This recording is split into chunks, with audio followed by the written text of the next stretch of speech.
ನಮಸ್ಕಾರ ಸ್ನೇಹಿತರೆ, ಎಲ್ಲರಿಗೂ ಸ್ಪರ್ಧಾ ಜಯ ಯೂಟ್ಯೂಬ್ ಚಾನಲ್ಗೆ ಸ್ವಾಗತ. ಈ ಒಂದು ತರಗತಿಯಲ್ಲಿ ಗ್ರಾಮ ಆಡಳಿತ ಅಧಿಕಾರಿಗಳಿಗೆ ಈ ಒಂದು ಪರೀಕ್ಷೆಗೆ ಸಂಬಂಧಿಸಿದಂತೆ ಸಾಮಾನ್ಯ ಜ್ಞಾನ ವಿಷಯಕ್ಕೆ ಸಂಬಂಧಿಸಿದಂತೆ ಮಾದರಿ ಪ್ರಶ್ನೆ ಪತ್ರಿಕೆಯನ್ನು ಈ ಒಂದು ತರಗತಿಯಲ್ಲಿ ಚರ್ಚಿಸಲಾಗುವುದು. ಎಲ್ಲರೂ ನಮ್ಮ ಯೂಟ್ಯೂಬ್ ಚಾನಲ್ ಆದಂಥ ಸ್ಪರ್ಧಾ ಜಯ ಯೂಟ್ಯೂಬ್ ಚಾನಲ್ಗೆ ಎಲ್ಲರೂ ಸಬ್ಸ್ಕ್ರೈಬ್ ಮಾಡಿ, ಹಾಗೆ ಪಕ್ಕದಲ್ಲಿರುವಂಥ ಬೆಲ್ ಐಕನ್ ಪ್ರೆಸ್ ಮಾಡಿ, ಹಾಗೆ ನಿಮ್ಮ ಎಲ್ಲ ಸ್ನೇಹಿತರಿಗೆ ಈ ವಿಡಿಯೋದ ಲಿಂಕ್ ಶೇರ್ ಮಾಡಿ ಅಂತ ಹೇಳ್ತಾ, ಈ ಒಂದು ಮಾದರಿ ಪ್ರಶ್ನೆ ಪತ್ರಿಕೆಯ ಮೊದಲನೇ ಪ್ರಶ್ನೆ ಈ ರೀತಿಯಾಗಿದೆ. ಕರ್ನಾಟಕ ರಾಜ್ಯ ಪರಿವರ್ತನಾ ಸಂಸ್ಥೆಯನ್ನು SITK ಏನೆಂದು ಮರುನಾಮಕರಣ ಮಾಡಲಾಗಿದೆ ಅಂತ ಇದೆ. State institute of transformation Karnataka. ಇದನ್ನು ಏನಂತ ಕರೀತಾರಪ್ಪ ಅಂದರೆ, ಆಪ್ಷನ್ ಎ ಕರ್ನಾಟಕ ರಾಜ್ಯ ನೀತಿ ಮತ್ತು ಯೋಜನಾ ಆಯೋಗ ಎಂದು ಕರೆಯಲಾಗುತ್ತದೆ. ಎರಡನೇ ಪ್ರಶ್ನೆ, ಆಡಳಿತದಲ್ಲಿ ವಿಜ್ಞಾನ ಮತ್ತು ತಂತ್ರಜ್ಞಾನವನ್ನು ಪರಿಣಾಮಕಾರಿಯಾಗಿ ಅಳವಡಿಸಲು ಕರ್ನಾಟಕ ಸರ್ಕಾರವು ಈ ಕೆಳಗಿನ ಯಾವ ಸಂಸ್ಥೆಗಳನ್ನು ಹೊಂದಿದೆ? ಆಪ್ಷನ್ ಡಿ ಮೇಲಿನ ಎಲ್ಲವೂ, ಆಲ್ ಆಫ್ ದಿ ಎಬೋ. ಇಲ್ಲಿ ಕೊಟ್ಟಿದ್ದಾರೆ ನೋಡ್ರಿ, centre for governance, centre for smart governance, Karnataka state election development corporation limited. ಈ ಎಲ್ಲ ಸಂಸ್ಥೆಗಳ ಜೊತೆಗೆ ಏನು ಮಾಡಿದೆಯಪ್ಪ ಅಂದರೆ ಕರ್ನಾಟಕ ಸರ್ಕಾರ ಈ ಒಂದು ತಂತ್ರಜ್ಞಾನವನ್ನು ಒಳಗೊಂಡಿದೆ. ಮೂರನೇ ಪ್ರಶ್ನೆ, ಎತ್ತಿನಹೊಳೆ ಕುಡಿಯುವ ನೀರಿನ ಯೋಜನೆಯನ್ನು ಯಾವ ಜಲ ನಿಗಮ ನಿರ್ವಹಿಸುತ್ತದೆ ಅಂತ ಇದೆ. ಇದಕ್ಕೆ ಸರಿಯಾದ ಉತ್ತರ ವಿಶ್ವೇಶ್ವರಯ್ಯ ಜಲ ನಿಗಮ ಲಿಮಿಟೆಡ್. ನಾಲ್ಕನೇ ಪ್ರಶ್ನೆ, ಪಶ್ಚಿಮ ವಾಹಿನಿ ಇದಕ್ಕೆ ಸಂಬಂಧಿಸಿದ ಯೋಜನೆಯಾಗಿದೆ. ನೀರನ್ನು ಸಂಗ್ರಹಿಸುವ ಉದ್ದೇಶದಿಂದ ಪಶ್ಚಿಮಕ್ಕೆ ಹರಿಯುವ ನದಿಗಳಲ್ಲಿ ಕಿಂಡಿ ಅಣೆಕಟ್ಟುಗಳನ್ನು ನಿರ್ಮಿಸುವುದಾಗಿದೆ.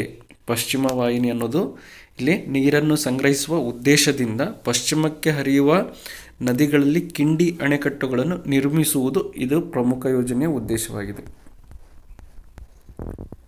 ಐದನೇ ಪ್ರಶ್ನೆ, ಕರ್ನಾಟಕ ರಾಜ್ಯ ಜಲ ನೀತಿಯನ್ನು ಜಾರಿಗೆ ತಂದ ವರ್ಷ. ಕರ್ನಾಟಕ ರಾಜ್ಯ ಜಲ ನೀತಿಯನ್ನು ಜಾರಿಗೆ ತಂದ ವರ್ಷ 2022. ವರುಣ ಮಿತ್ರ 1. ವರುಣ ಮಿತ್ರ ಅನ್ನೋದು ಏನಪ್ಪ ಅಂದರೆ, ಹವಾಮಾನ ಮತ್ತು ಬೆಳೆಗೆ ಸಂಬಂಧಿಸಿದ ರೈತರಿಗೆ ನೆರವಾಗುವ 24x7 ಸಂವಾದಾತ್ಮಕ ಸಹಾಯ ಕೇಂದ್ರ. 24x7 ಇದು ಒಂದು ಸಂವಾದ ಮಾಡುವಂಥ ಒಂದು ರೈತರಿಗೆ ನೆರವಾಗುವಂತಹ ಒಂದು ಕೇಂದ್ರವಾಗಿದೆ ವರುಣ ಮಿತ್ರ. ಏಳನೇ ಪ್ರಶ್ನೆ, ಕರ್ನಾಟಕದ ಪರಿಸರ ನಿರ್ವಹಣೆ ಮತ್ತು ನೀತಿ ಸಂಶೋಧನಾ ಸಂಸ್ಥೆ ಎಲ್ಲಿ ನೆಲೆಗೊಂಡಿದೆ? ಕರ್ನಾಟಕದ ಪರಿಸರ ನಿರ್ವಹಣೆ ಮತ್ತು ನೀತಿ ಸಂಶೋಧನಾ ಸಂಸ್ಥೆ ಇಲ್ಲಿ ನೆಲೆಗೊಂಡಿದೆ ಅಂದರೆ ಬೆಂಗಳೂರಿನಲ್ಲಿ.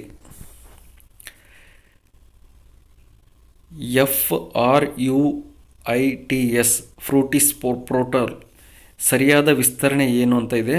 Farmer registration and unified beneficiary information system ಅಂತ ಬರುತ್ತೆ.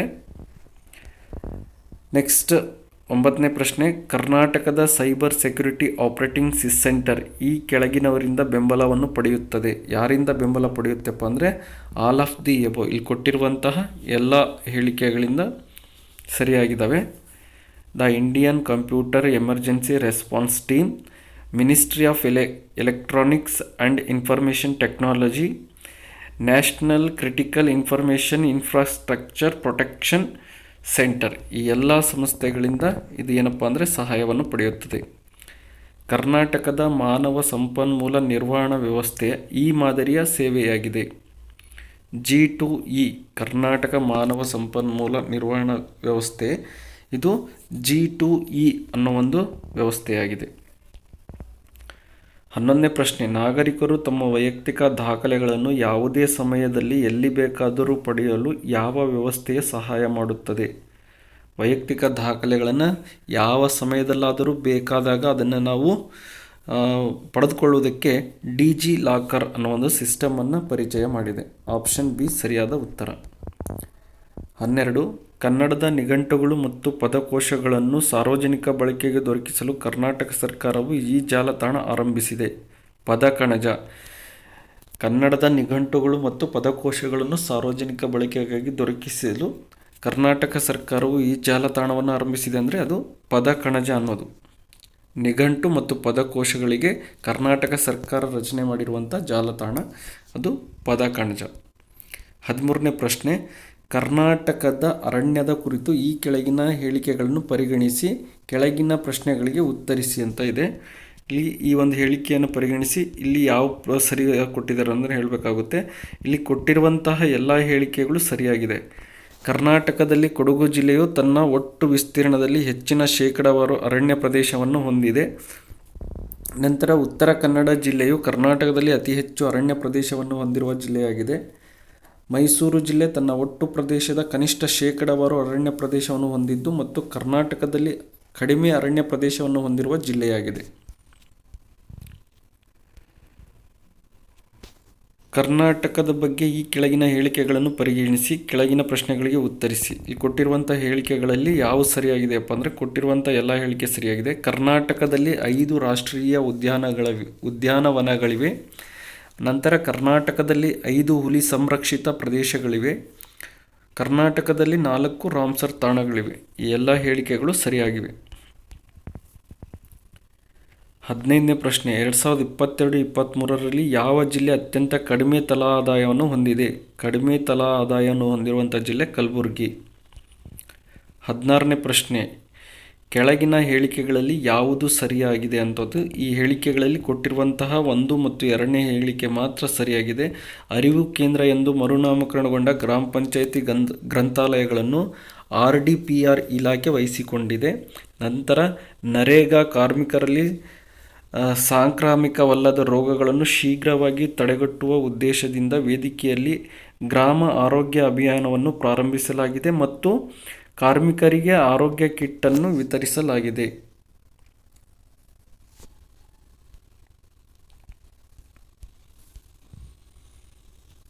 17ನೇ ಪ್ರಶ್ನೆ, 2023-24ರ ಅವಧಿಯಲ್ಲಿ ಕರ್ನಾಟಕದಲ್ಲಿ ಬರ ಹೆಚ್ಚಾಗಿತ್ತು. ಎಷ್ಟು ತಾಲೂಕುಗಳನ್ನು ಬರ ಘೋಷಣೆ ಪರಿಣಾಮವಾಗಿ ಕೃಷಿ ಬೆಳೆಗಳ ವಿಸ್ತೀರ್ಣ ಮತ್ತು ಉತ್ಪಾದನೆಯಲ್ಲಿ ಕುಸಿತ ಉಂಟಾಗಿದೆ? 223. 2023-24ರ ಅವಧಿಯಲ್ಲಿ ಕರ್ನಾಟಕದಲ್ಲಿ ಬರ ಹೆಚ್ಚಾಗಿತ್ತು. ಎಷ್ಟು ತಾಲೂಕುಗಳನ್ನು ಘೋಷಿಸಲಾಗಿದೆ? ಬರಗಾಲದ ಪರಿಣಾಮವಾಗಿ ಕೃಷಿ ಬೆಳೆಗಳ ವಿಸ್ತೀರ್ಣ ಮತ್ತು ಉತ್ಪಾದನೆಯಲ್ಲಿ ಕುಸಿತ ಉಂಟಾಗಿದೆ ಅಂದರೆ 223 ತಾಲೂಕುಗಳನ್ನು ಬರ ಪೀಡಿತ ತಾಲೂಕುಗಳೆಂದು ಘೋಷಣೆ ಮಾಡಿದ್ದಾರೆ. 18ನೇ ಪ್ರಶ್ನೆ, 2024-25ರ ಬಜೆಟ್ನಲ್ಲಿ ರಾಜ್ಯ ಸರ್ಕಾರದ 5 ಖಾತೆಗಳಿಗೆ ಎಷ್ಟು ಹಣವನ್ನು ನಿಗದಿಪಡಿಸಲಾಗಿದೆ? 52,000 ಕೋಟಿ ರೂಪಾಯಿ ಈ 5 ಗ್ಯಾರಂಟಿ ಯೋಜನೆಗಳಿಗೆ ಸರ್ಕಾರ ನಿಗದಿಪಡಿಸಲಾಗಿರುವಂಥ ಹಣವಾಗಿದೆ. ಕರ್ನಾಟಕದಲ್ಲಿ ಎಷ್ಟು ರಾಷ್ಟ್ರೀಯ ಉದ್ಯಾನವನಗಳನ್ನು ಗುರುತಿಸಲಾಗಿದೆ? ಕರ್ನಾಟಕದಲ್ಲಿ ಒಟ್ಟು 5 ರಾಷ್ಟ್ರೀಯ ಉದ್ಯಾನವನಗಳನ್ನು ಗುರುತಿಸಲಾಗಿದೆ. ಕರ್ನಾಟಕದ ಸಮಾಜವಾದಿ ಮಾದರಿ ಹೋರಾಟಗಳಿಗೆ ಈ ಕೆಳಗಿನವುಗಳಲ್ಲಿ ಯಾವುದು ಉದಾಹರಣೆಯಾಗಿದೆ? ಸಮಾಜವಾದಿ ಮಾದರಿ ಹೋರಾಟಗಳಿಗೆ 1951ರ ನಡೆದ ಕಾಗೋಡು ಸತ್ಯಾಗ್ರಹ, ನಂತರ 1973ರಲ್ಲಿ ನಡೆದಂತಹ ಸಂಡೂರು ಸತ್ಯಾಗ್ರಹ ಇವೆರಡು ಕರ್ನಾಟಕದ ಸಮಾಜವಾದಿ ಹೋರಾಟಕ್ಕೆ ಸಾಕ್ಷಿಗಳಾಗಿವೆ. ಕರ್ನಾಟಕದಲ್ಲಿ ಸಣ್ಣ ಹಿಡುವಳಿಗಳ ಗಾತ್ರ 1-2 ಹೆಕ್ಟೇರ್. ಕರ್ನಾಟಕದಲ್ಲಿ ಸಣ್ಣ ಹಿಡುವಳಿಗಳ ಗಾತ್ರ 1-2 ಹೆಕ್ಟೇರ್ ಪ್ರದೇಶ. ಸ್ವಾತಂತ್ರ್ಯ ನಂತರ ಮೈಸೂರು ಟೆನೆನ್ಸಿ ಕಾಯ್ದೆಯನ್ನು ಯಾವ ವರ್ಷದಲ್ಲಿ ಅಂಗೀಕರಿಸಲಾಯಿತು? ಸ್ವಾತಂತ್ರ್ಯ ನಂತರ ಮೈಸೂರು ಟೆನೆನ್ಸಿ ಕಾಯ್ದೆಯನ್ನು 1952ರಲ್ಲಿ ಈ ಕಾಯ್ದೆಯನ್ನು ಅಂಗೀಕರಿಸಲಾಯಿತು. ಕರ್ನಾಟಕ ಭೂ ಸುಧಾರಣಾ ತಿದ್ದುಪಡಿ ಕಾಯ್ದೆ 2020ರ ಉಲ್ಲೇಖದೊಂದಿಗೆ ಈ ಕೆಳಗಿನ ಹೇಳಿಕೆಗಳನ್ನು ಪರಿಗಣಿಸಿ. ಕೊಟ್ಟಿರುವಂಥ ಎಲ್ಲ ಹೇಳಿಕೆಗಳು ಸರಿಯಾಗಿದ್ದಾವೆ. 1 ಮತ್ತು 2 ಹೇಳಿಕೆ ಮಾತ್ರ ಇಲ್ಲಿ ಕೊಟ್ಟಿರೋದು. ಈ 2 ಹೇಳಿಕೆಗಳು ಸರಿಯಾಗಿದೆ. ಇಲ್ಲೇನಪ್ಪ ಅಂದರೆ ಕೃಷಿ ಭೂಮಿ ಖರೀದಿ ಮತ್ತು ಖರೀದಿದಾರರ ಮೇಲಿನ ನಿರ್ಬಂಧವನ್ನು ತೆಗೆದುಹಾಕುವುದು. ಅಂತಹ ಕೃಷಿ ಭೂಮಿಯನ್ನು ಕೃಷಿ ಉದ್ದೇಶಕ್ಕಾಗಿ ಮಾತ್ರ ಬಳಸಬೇಕು. ನಂತರ ಎ ವರ್ಗದ ನೀರಾವರಿ ಭೂಮಿಯನ್ನು ಕೃಷಿ ಉದ್ದೇಶಕ್ಕೆ ಮಾತ್ರ ಮಾರಾಟ ಮಾಡಬೇಕು. ಇದು ಭೂ ಕಂದಾಯ ಸುಧಾರಣೆಗೆ ಸಂಬಂಧಿಸಿದಂಥ ಪ್ರಶ್ನೆಗಳಿವು. ಕರ್ನಾಟಕ ಸರ್ಕಾರವು ಸಾರ್ವಜನಿಕ ಹಿತಾಸಕ್ತಿ ಘೋಷಣೆಯ ಮೂಲಕ ಯಾವ ವರ್ಷದಲ್ಲಿ ಭೂ ಸುಧಾರಣೆ ಕಾಯ್ದೆಗೆ ತಿದ್ದುಪಡಿ ಮಾಡಿದೆ? ಭೂ ಸುಧಾರಣಾ ಕಾಯ್ದೆಗೆ ತಿದ್ದುಪಡಿ ಮಾಡಿರುವಂಥ ವರ್ಷ 1995ರಲ್ಲಿ. ಸಾರ್ವಜನಿಕರ ಹಿತಾಸಕ್ತಿ ಘೋಷಣೆಯ ಮೂಲಕ ಭೂ ಸುಧಾರಣೆ ಕಾಯ್ದೆಗೆ ತಿದ್ದುಪಡಿ ಮಾಡಿದ್ದು 1995ರಲ್ಲಿ. ನಂತರ ಕರ್ನಾಟಕ ದಿಶಾಂಕ್ ಆ್ಯಪ್ ಕೆಳಗಿನ ಯಾವ ಮಾಹಿತಿ ಪಡೆಯಲು ಈ ಅಪ್ಲಿಕೇಶನನ್ನು ಬಳಸಬಹುದು ಅಂತ ಹೇಳಿದರೆ, ಇಲ್ಲಿ ಕೊಟ್ಟಿರುವಂಥ ಎಲ್ಲ ಮಾಹಿತಿಯನ್ನು ಮಾಲೀಕರ ಹೆಸರು, ಭೂಮಿಯ ವಿಧಗಳು, ಸರ್ಕಾರಿ ಸ್ವಾಮ್ಯದ, ಖಾಸಗಿ ಒಡೆತನ, ಅರಣ್ಯ, ಕೆರೆಕಟ್ಟೆ ಮತ್ತು ರಾಜಕಾಲುವೆ, ಗೋಮಾಳ, ಭೂಮಿ, ರಸ್ತೆಗಳು ಇತ್ಯಾದಿಗಳ ನಂತರ ಹಕ್ಕುಗಳು, ಹಿಡುವಳಿ ಮತ್ತು ಬೆಳೆಗಳ ದಾಖಲೆಗಳ ವಿವರ. ಈ ಮೇಲಿನ ಎಲ್ಲ ಆಪ್ಷನ್ಗಳು ಸರಿಯಾಗಿದ್ದಾವೆ. ಕರ್ನಾಟಕದಲ್ಲಿ ಬೀಡಿ ಜತ್ತಿ ಸಮಿತಿಯನ್ನು ಯಾವ ವರ್ಷದಲ್ಲಿ ನೇಮಿಸಲಾಯಿತು? 1957ರಲ್ಲಿ ಬೀಡಿ ಜತ್ತಿ ಸಮಿತಿಯನ್ನು ನೇಮಿಸಲಾಯಿತು. 1953-55ರ ಹಿಂದುಳಿದ ವರ್ಗಗಳ ಆಯೋಗದ ನೇತೃತ್ವ ವಹಿಸಿದವರು. 1953-55ರ ಹಿಂದುಳಿದ ವರ್ಗಗಳ ಆಯೋಗದ ನೇತೃತ್ವವನ್ನು ವಹಿಸಿದವರು ಯಾರಪ್ಪ ಅಂದರೆ ಕಾಕಾ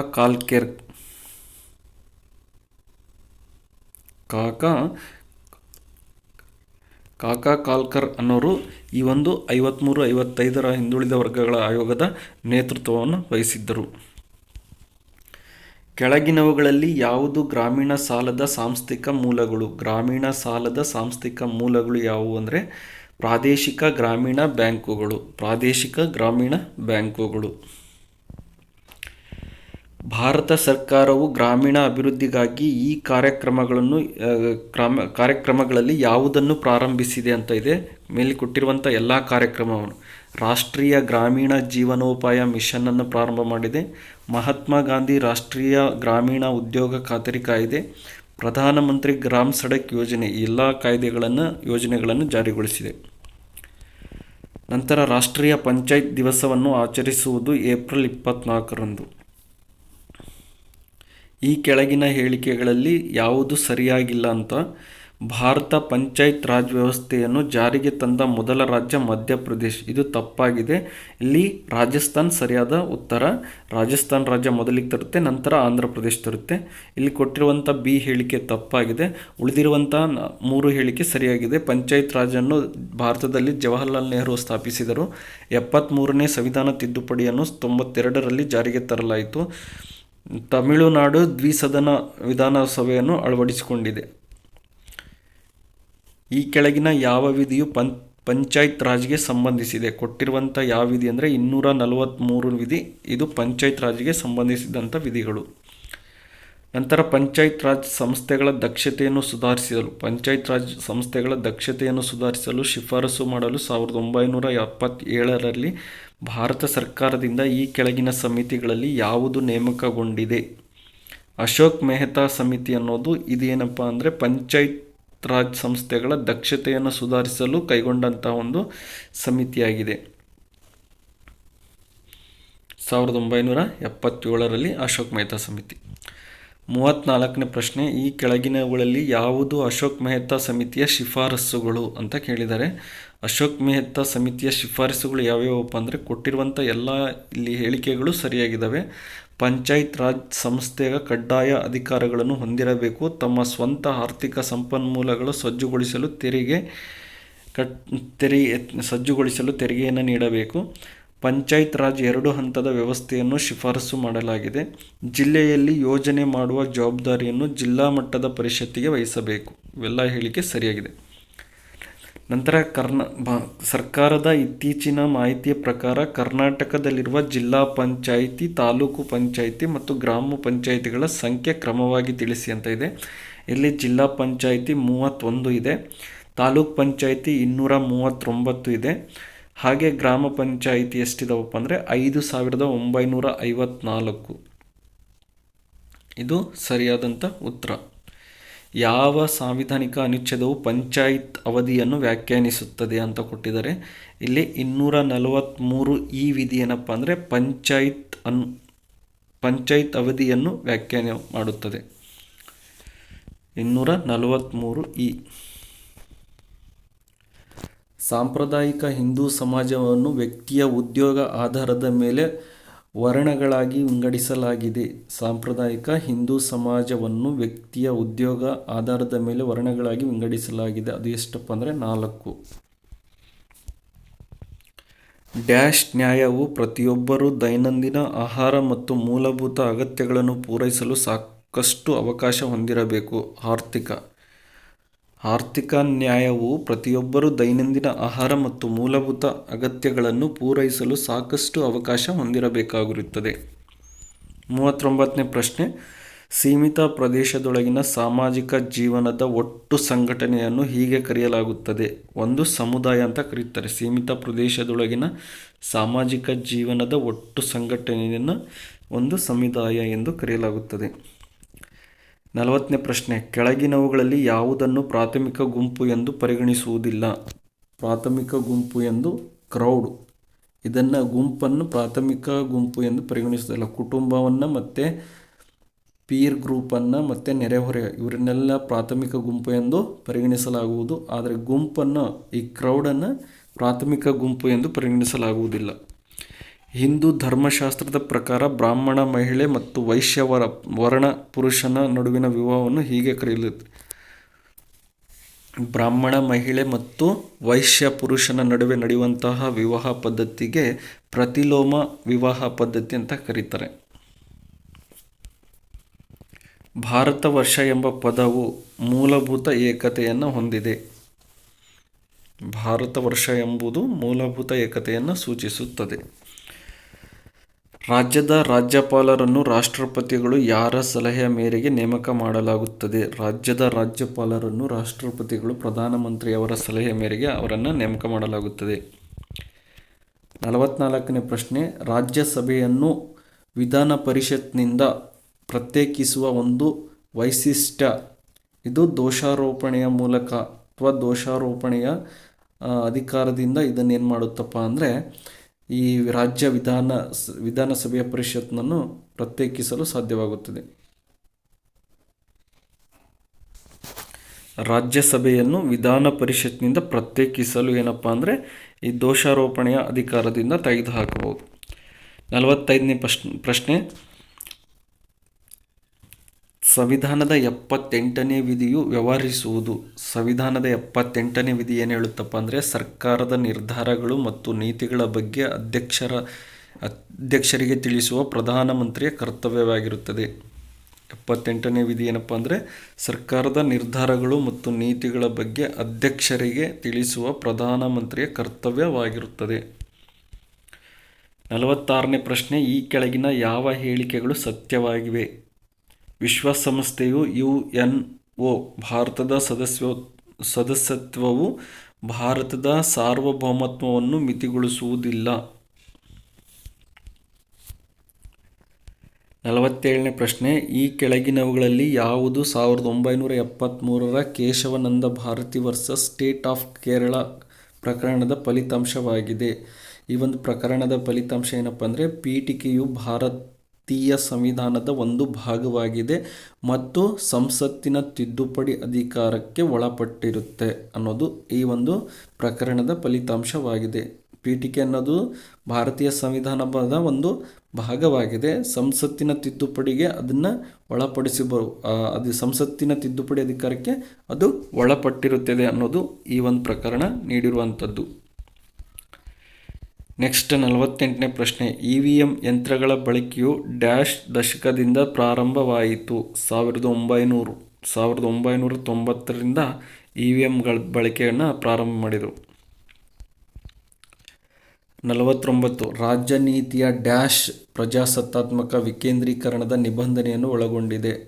ರಾಜ್ಯ ನೀತಿಯು ರಾಜ್ಯ ನೀತಿ ನಿರ್ದೇಶಕ ತತ್ವಗಳ ಒಂದು ಪ್ರಜಾಸತ್ತಾತ್ಮಕ ವಿಕೇಂದ್ರೀಕರಣದ ನಿಬಂಧನೆಯನ್ನು ಒಳಗೊಂಡಿದೆ. 50ನೇ ಪ್ರಶ್ನೆ, ನಂಜುಂಡಪ್ಪ ಸಮಿತಿಯು ಎಷ್ಟು ತಾಲೂಕುಗಳನ್ನು ಅತ್ಯಂತ ಹಿಂದುಳಿದ ತಾಲೂಕುಗಳೆಂದು ಗುರುತಿಸಿದೆ? ನಂಜುಂಡಪ್ಪ ಸಮಿತಿ 39 ತಾಲೂಕುಗಳನ್ನು ಅತ್ಯಂತ ಹಿಂದುಳಿದ ತಾಲೂಕು ಎಂದು ಗುರುತಿಸಿತು.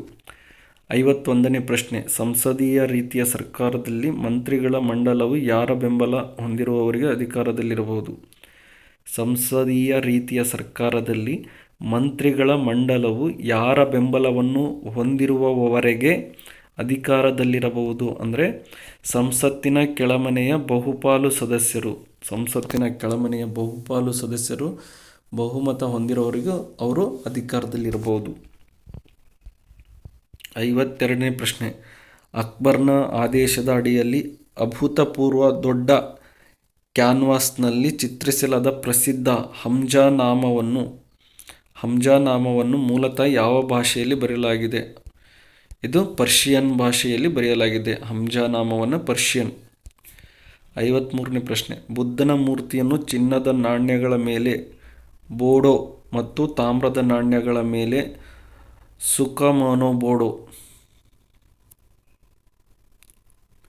ಸಕಮನೊಬೋಡೋ ಎಂದು ಪರಿಚಯಿಸಿದವರು ಯಾರು? ಬೋಡೋ ಮತ್ತು ಸಕಮನೊಬೋಡೋ ಎಂದು ಪರಿಚಯ ಮಾಡಿದವರು ಯಾರಪ್ಪ ಅಂದರೆ ಬುದ್ಧನ ನಾಣ್ಯದ ಮೂರ್ತಿಯನ್ನು ಕನಿಷ್ಕ. ಭಾರತೀಯ ಸ್ವಾತಂತ್ರ್ಯ ಸಂಗ್ರಾಮ ಸಮಯದಲ್ಲಿ ಸ್ವದೇಶಿ ಚಳುವಳಿಯನ್ನು ಉಲ್ಲೇಖಿಸಿ ಈ ಕೆಳಗಿನ ಯಾವ ಹೇಳಿಕೆ ಸರಿಯಾಗಿಲ್ಲ? ಸ್ವದೇಶಿ ಚಳುವಳಿಗೆ ಸಂಬಂಧಿಸಿದಂತೆ ಯಾವ ಹೇಳಿಕೆ ಸರಿಯಾಗಿಲ್ಲ ಅಂದರೆ ಗಣಪತಿ ಮತ್ತು ಶಿವಾಜಿ ಉತ್ಸವಗಳು ಬಂಗಾಳದಲ್ಲಿ ಸ್ವದೇಶಿ ಪ್ರಚಾರಕ್ಕೆ ಮಾಧ್ಯಮವಾಯಿತು. ಇದು ತಪ್ಪಾದದ್ದು. ಉಳಿದಿರುವಂಥ ಎಲ್ಲ ಹೇಳಿಕೆಗಳು ಸರಿಯಾಗಿದೆ.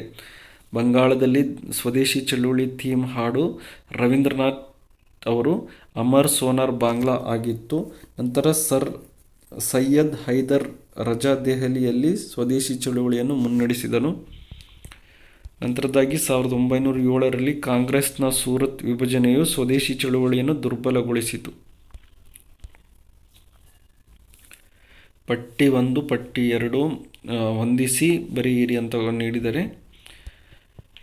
ಇಲ್ಲಿ ಆಯಗಾರರು ಕರ್ಣಂ ಮಣಿಯಂ ತಲಾಯಿಯಾರಿ. ಇದಕ್ಕೆ ಸರಿಯಾದ ಉತ್ತರ 1 3 4 2. ಒಂದನೇದಕ್ಕೆ 3, ಆಮೇಲೆ ಒಂದನೇದಕ್ಕೆ 1, ಎರಡನೇದಕ್ಕೆ 3. ಆಯಗಾರರು ಗ್ರಾಮ ಸೇವಕರು ಅಂತ, ಕರ್ಣಂ ಅನ್ನೋದು ಅಕೌಂಟೆಂಟ್, ಆಮೇಲೆ 4ನೇದು ಮಣಿಯಂ ಅನ್ನೋರು ಗ್ರಾಮ ಸೇವಕ, ತಲೈಯಾರಿ ಅನ್ನೋದು ಏನಪ್ಪ ಅಂದರೆ ಇದು ಪೊಲೀಸು. ಈ ಕೆಳಗಿನವುಗಳಲ್ಲಿ ಯಾವ ಚಳುವಳಿ ಸತ್ಯಾಗ್ರಹಗಳು ಸರಿಯಾದ ಕಾಲಾನುಕ್ರಮವನ್ನು ಸೂಚಿಸುತ್ತವೆ ಅಂತ ಹೇಳ್ತಾರೆ. ಇಲ್ಲಿ ಚಂಪಾರಣ ಸತ್ಯಾಗ್ರಹ, ಖೇಡಾ ಸತ್ಯಾಗ್ರಹ, ರೌಲತ್ ಸತ್ಯಾಗ್ರಹ, ಖಿಲಾಫತ್ ಚಳುವಳಿ ಇವೆಲ್ಲ ಏನಪ್ಪ ಅಂದರೆ ಪ್ರಮುಖವಾಗಿ ಕಾಲಾನುಕ್ರಮದಲ್ಲಿ ನಡೆದಂತಹ ಸತ್ಯಾಗ್ರಹಗಳು. 57ನೇ ಪ್ರಶ್ನೆ. ಕೃಷ್ಣದೇವರಾಯನ ಅಮುಕ್ತ ಮೌಲ್ಯದಲ್ಲಿ ಈ ಕೆಳಗಿನವುಗಳಲ್ಲಿ ಯಾವುದನ್ನು ರಾಜ್ಯದ ಮುಖ್ಯ ವೆಚ್ಚಗಳೆಂದು ಉಲ್ಲೇಖಿಸಲಾಗಿದೆ? ರಾಜ್ಯದ ಮುಖ್ಯ ವೆಚ್ಚಗಳೆಂದು ಯಾವುದನ್ನು ಅಂದರೆ ಇಲ್ಲಿ ಕೊಟ್ಟಿರುವಂತಹ ಎಲ್ಲ 1, 3, 4 ಮತ್ತು 5.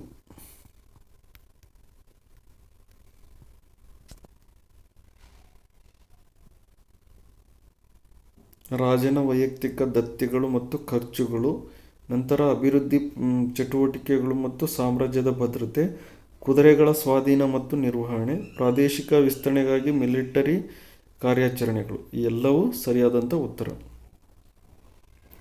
ಕೆಳಗಿನ ಹೇಳಿಕೆಗಳಲ್ಲಿ ಯಾವುದು ಸರಿಯಾಗಿದೆ? ಕೊಟ್ಟಿರುವಂಥ ಯಾವ ಹೇಳಿಕೆ ಇಲ್ಲಿ ಸರಿಯಾಗಿದೆ ಅನ್ನೋದನ್ನು ತಿಳಿಸಬೇಕಾಗುತ್ತೆ.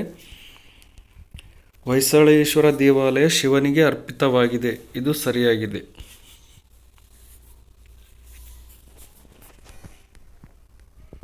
59. ಎರಡನೇ ಪುಲಿಕೇಶಿಯ ಬಗ್ಗೆ ಈ ಕೆಳಗಿನ ಯಾವ ಹೇಳಿಕೆ ಸರಿಯಾಗಿಲ್ಲ?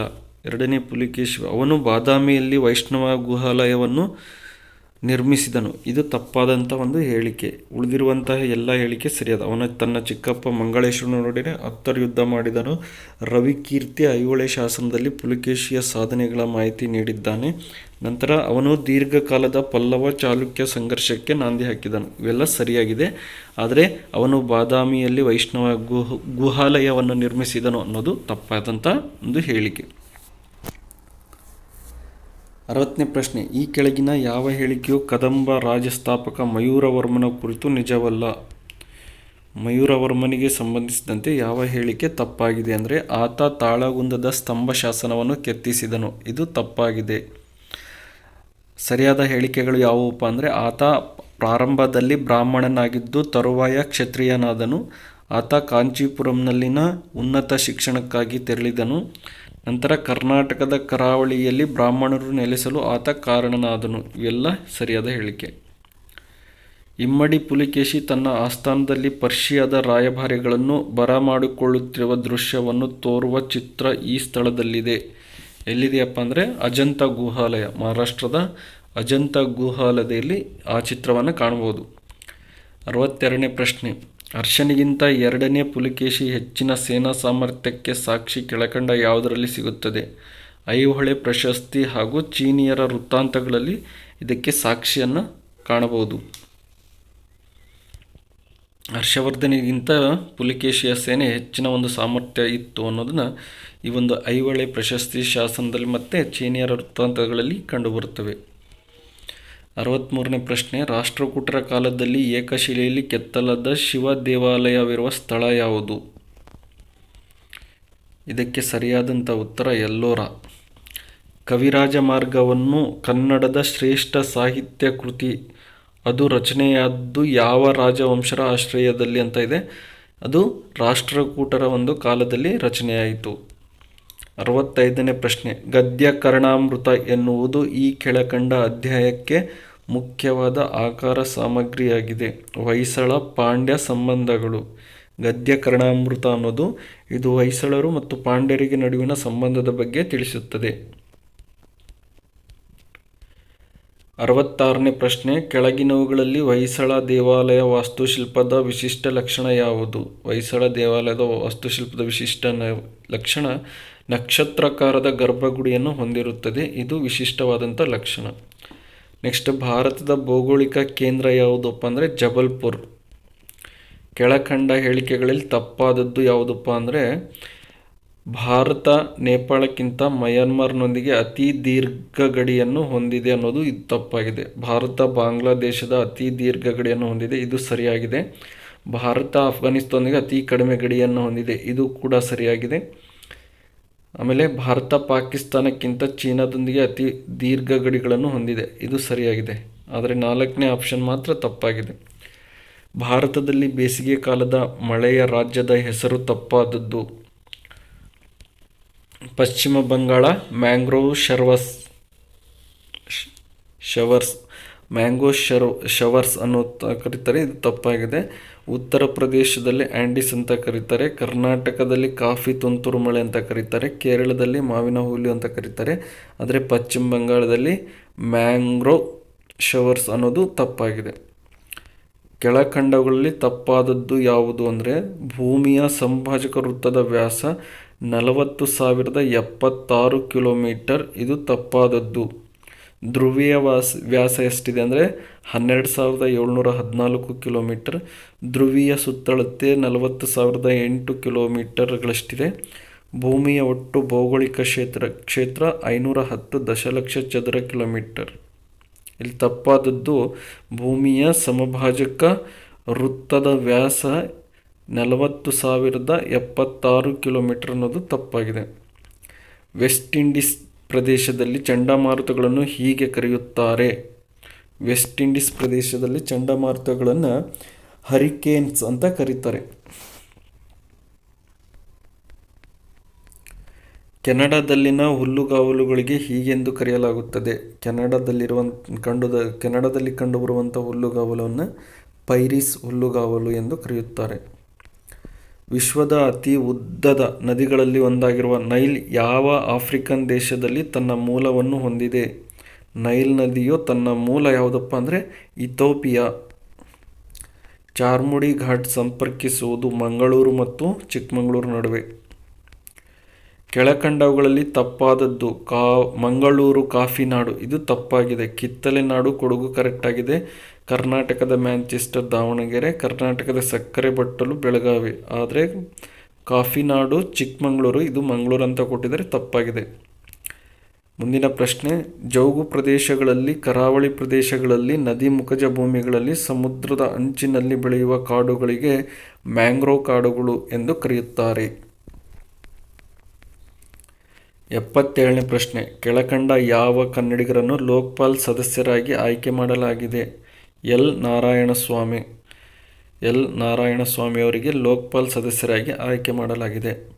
9ನೇ ರೈಸಿನಾ ಹಿಲ್ಸ್ ಸಂವಾದದ ಮುಖ್ಯ ಅತಿಥಿ ಕೈರಿಯಾಕೋಸ್ ಮಿತ್ಸೋಟಾಕಿಸ್. ಕೈರಿಯಾಕೋಸ್ ಮಿತ್ಸೊಟಾಕಿಸ್ ಇವರು 9ನೇ ರೈಸಿನಾ ಹಿಲ್ಸ್ನ ಸಂವಾದದ ಮುಖ್ಯ ಅತಿಥಿ. ಕೈರಿಯಾಕೋಸ್ ಮಿತ್ಸೊಟಾಕಿಸ್ ಅನ್ನೋದು.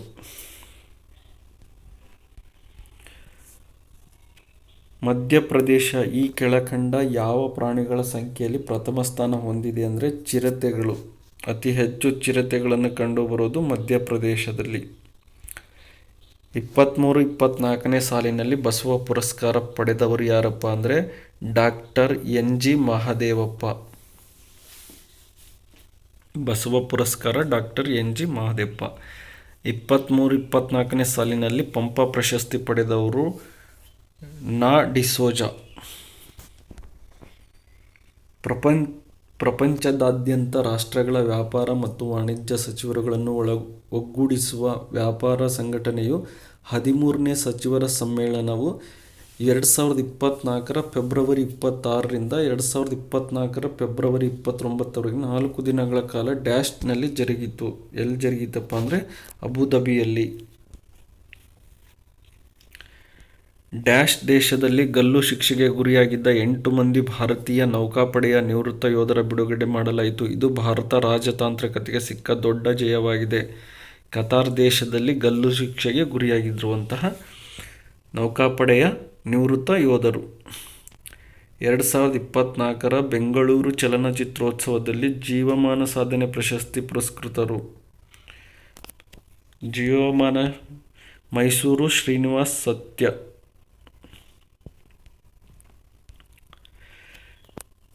ರಾಜಕೀಯ ವ್ಯವಸ್ಥೆಗೆ ಕಪ್ಪು ಹಣ ಪ್ರವೇಶಿಸದಂತೆ ತಡೆಯುವ ಉದ್ದೇಶಕ್ಕಾಗಿ ಚುನಾವಣಾ ಬಾಂಡ್ ಯೋಜನೆಯನ್ನು ಡ್ಯಾಶ್ರಲ್ಲಿ ಜಾರಿಗೆ ತರಲಾಯಿತು. ಚುನಾವಣಾ ಬಾಂಡನ್ನು 2018ರಲ್ಲಿ ಜಾರಿಗೆ ತರ್ತಾರೆ.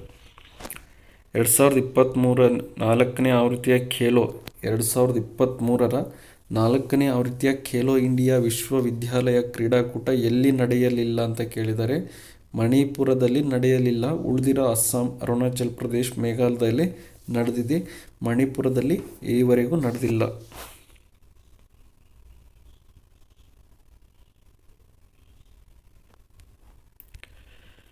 ಏಳು ಗಂಟೆ 30 ಆದಾಗ 2 ಮುಳ್ಳುಗಳ ನಡುವಿನ ಕೋನ ಎಷ್ಟು ಅಂತ ಕೇಳಿದರೆ 45 ಡಿಗ್ರಿ. 36 ವಿದ್ಯಾರ್ಥಿಗಳು ಒಂದು ಸಾಲಿನಲ್ಲಿ. ಎಯು ಆರಂಭದಿಂದ 12ನೇ ಸ್ಥಾನದಲ್ಲಿದ್ದರೆ ಬಿಯು ಎಗಿಂತ 3 ಸ್ಥಾನ ಮುಂದಿದ್ದಾರೆ. ಹಾಗಾದರೆ ಬಿಯು ಕೊನೆಯಿಂದ ಎಷ್ಟನೇ ಸ್ಥಾನದಲ್ಲಿರುವನು ಅನ್ನೋದಕ್ಕೆ 28ನೇ ಸ್ಥಾನ. Option C. 89 ಒಂದು ರೈಲು ಎಯಿಂದ ಬಿಗೆ 20 ಕಿಲೋಮೀಟರ್ ಗಂಟೆ ವೇಗದಲ್ಲಿ ಮತ್ತು ಬಿಯಿಂದ ಎಗೆ 30 ಕಿಲೋಮೀಟರ್ ವೇಗದಲ್ಲಿ ಚಲಿಸಿದರೆ ಸರಾಸರಿ ವೇಗ ಎಷ್ಟು ಅಂತ ಕೇಳಿದರೆ 24 ಕಿಲೋಮೀಟರ್ ಪರ್ ಅವರ್. ಈ ಸರಣಿಯನ್ನು ಪೂರ್ಣಗೊಳಿಸಿ ಅಂತ ಹೇಳಿದರೆ ಮುಂದಿನ ಸಂಖ್ಯೆ ಏನಪ್ಪ ಅಂದರೆ 17, 19. ಒಂದು ಸೇತುವೆಯ ಮೇಲೆ ಒಬ್ಬ ವ್ಯಕ್ತಿ ಗಂಟೆಗೆ 15 ಕಿಲೋಮೀಟರ್ಗಳಂತೆ ಸವಾರಿ ಮಾಡುತ್ತಿದ್ದಾನೆ. ಆ ಸೇತುವೆಯನ್ನು ದಾಟಲು ಆತ 5 ನಿಮಿಷಗಳ ಕಾಲ ತೆಗೆದುಕೊಂಡರೆ ಸೇತುವೆಯ ಉದ್ದ ಎಷ್ಟು ಅಂತ ಕೇಳಿದರೆ 1250 ಮೀಟರ್ ಉದ್ದ ಇರುತ್ತದೆ. ಈ ಆಕೃತಿಯಲ್ಲಿ ಎಷ್ಟು ತ್ರಿಭುಜಗಳಿವೆ ಅಂತ ಕೇಳಿದರೆ ಒಟ್ಟು 16 ತ್ರಿಭುಜಗಳು ಈ ಆಕೃತಿಯಲ್ಲಿ ಕಂಡುಬರುತ್ತವೆ. ಹಿಮೋಫಿಲಿಯಾ ಇವುಗಳ ಕೊರತೆಯಿಂದ ಬರುತ್ತದೆ. ಪ್ಲೇಟ್ಲೆಟ್ಸ್ ಅಥವಾ ಕಿರುತಟ್ಟೆಗಳ ಕೊರತೆಯಿಂದ ಹಿಮೋಫಿಲಿಯಾ ಬರುತ್ತದೆ. ಇವುಗಳಲ್ಲಿ ಯಾವುದು ನಿರ್ನಾಳ ಗ್ರಂಥಿ ಅಲ್ಲ. ನಿರ್ನಾಳ ಗ್ರಂಥಿ ಅಶ್ರು ಗ್ರಂಥಿ ಅನ್ನೋದು ನಿರ್ನಾಳ ಗ್ರಂಥಿ ಅಲ್ಲ. ಕ್ಯೂಸೆಕ್ಸ್ಗಳಲ್ಲಿ ಯಾವುದನ್ನು ಅಳೆಯುತ್ತಾರೆ? ನೀರಿನ ಹರಿವನ್ನು ಅಳೆಯುತ್ತಾರೆ. ಪರ್ಯಾಯ ಪ್ರವಾಹವನ್ನು ನೇರ ಪ್ರವಾಹವಾಗಿ ಪರಿವರ್ತಿಸುವ ಪ್ರಕ್ರಿಯೆಗೆ ರೆಕ್ಟಿಫಿಕೇಷನ್. ಪರ್ಯಾಯ ಎಸಿಯಿಂದ ಡಿಸಿ ಆಗಿ ಪರಿವರ್ತಿಸುವಂತಹ ವಿದ್ಯುತ್ಗೆ ರೆಕ್ಟಿಫಿಕೇಷನ್ ಅಂತ ಕರೆಯುತ್ತಾರೆ. ಶಾಖ ಇಂಜಿನ್ನಲ್ಲಿ ಒಳಬರುವ ಗಾಳಿಯ ಉಷ್ಣತೆಯು ಹೆಚ್ಚಾದರೆ ಅದರ ದಕ್ಷತೆ. ಶಾಖ ಇಂಜಿನ್ನಲ್ಲಿ ಒಳಬರುವ ಗಾಳಿಯ ಉಷ್ಣತೆಯು ಹೆಚ್ಚಾದರೆ ಅದರ ದಕ್ಷತೆ ಕೂಡ ಕಡಿಮೆ ಆಗ್ತಾ ಹೋಗುತ್ತದೆ.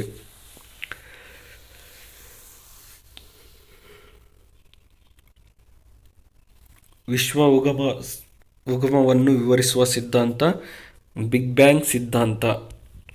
ನಗಿಸುವ ಅನಿಲ ಯಾವುದು ಅಂತ ಹೇಳಿದ್ರೆ ನೈಟ್ರಸ್ ಆಕ್ಸೈಡ್. ಎಲ್ಲ ಮೂಲಭೂತ ಶಕ್ತಿಗಳಲ್ಲಿ ಅತ್ಯಂತ ದುರ್ಬಲ ಶಕ್ತಿಯು ಗುರುತ್ವಾಶಕ್ತಿ.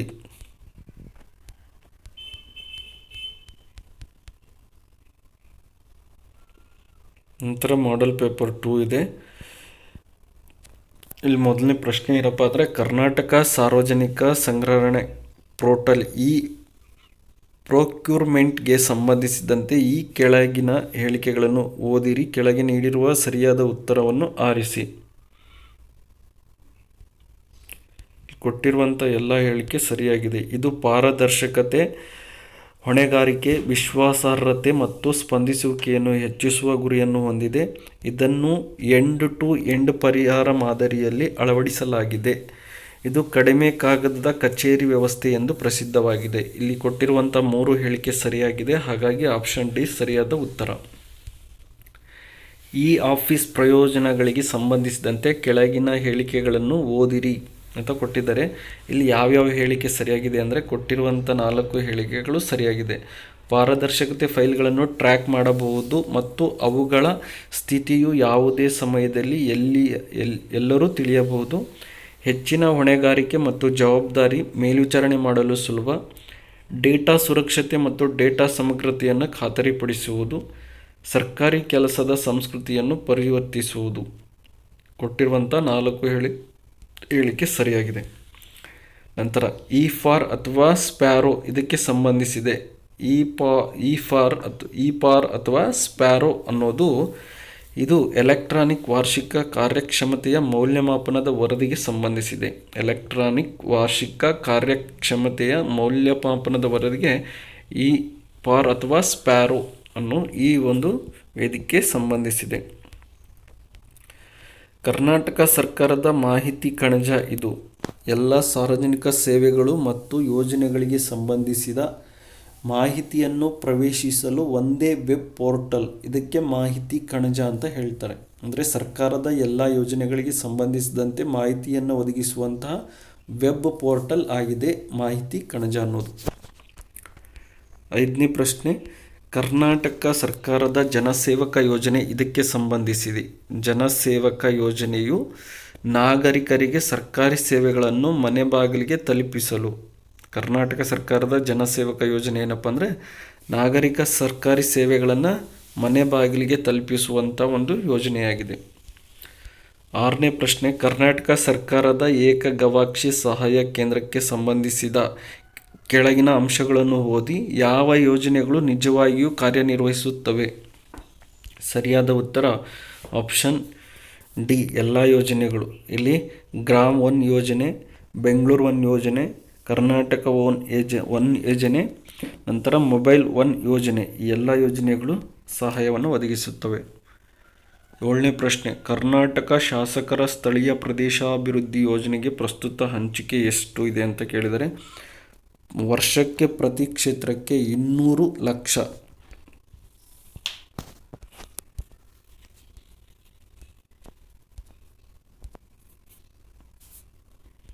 18ನೇ ಪ್ರಶ್ನೆ, ಸುಸ್ಥಿರ ಅಭಿವೃದ್ಧಿ ಗುರಿಗಳಿಗೆ SDG ಸಂಬಂಧಿಸಿದ ಕರ್ನಾಟಕ ಅಭಿವೃದ್ಧಿ ಕಾರ್ಯಕ್ರಮಗಳ ಮೇಲ್ವಿಚಾರಣೆ ಮತ್ತು ಮೌಲ್ಯಮಾಪನಕ್ಕಾಗಿ ಇರುವ ಡ್ಯಾಶ್ ಬೋರ್ಡ್. ಸುಸ್ಥಿರ ಅಭಿವೃದ್ಧಿ ಗುರಿಗಳಿಗೆ ಸಂಬಂಧಿಸಿದಂತೆ ಕರ್ನಾಟಕ ಅಭಿವೃದ್ಧಿ ಕಾರ್ಯಕ್ರಮಗಳ ಮೇಲ್ವಿಚಾರಣೆ ಮತ್ತು ಮೌಲ್ಯಮಾಪನ ಮಾಡಲಿಕ್ಕೆ ಇರುವಂಥ ಡ್ಯಾಶ್ ಬೋರ್ಡ್ ಅವಲೋಕನ ಅನ್ನೋದು. ಕರ್ನಾಟಕ ಮಿಷನ್ 2030 ಇದಕ್ಕೆ ಸಂಬಂಧಿಸಿದೆ. ಕರ್ನಾಟಕ ವಿಷನ್ 2030 ಅನ್ನೋದು ಸುಸ್ಥಿರ ಅಭಿವೃದ್ಧಿ ಗುರಿಗಳು, ವಿಷನ್ 2030 ಕಾರ್ಯಕ್ರಮಗಳು ಮತ್ತು ಕ್ರಿಯಾಯೋಜನೆಗೆ ಸಂಬಂಧಿಸಿದೆ. 10ನೇ ಪ್ರಶ್ನೆ, ಸುಸ್ಥಿರ ಅಭಿವೃದ್ಧಿ ಗುರಿಗಳಿಗೆ ಕಾರ್ಪೊರೇಟ್ ಸಾಮಾಜಿಕ ಜವಾಬ್ದಾರಿ CSR ಬದ್ಧತೆಗಳನ್ನು ಜೋಡಿಸಲು ಈ ವೇದಿಕೆ ರಚಿಸಲಾಗಿದೆ.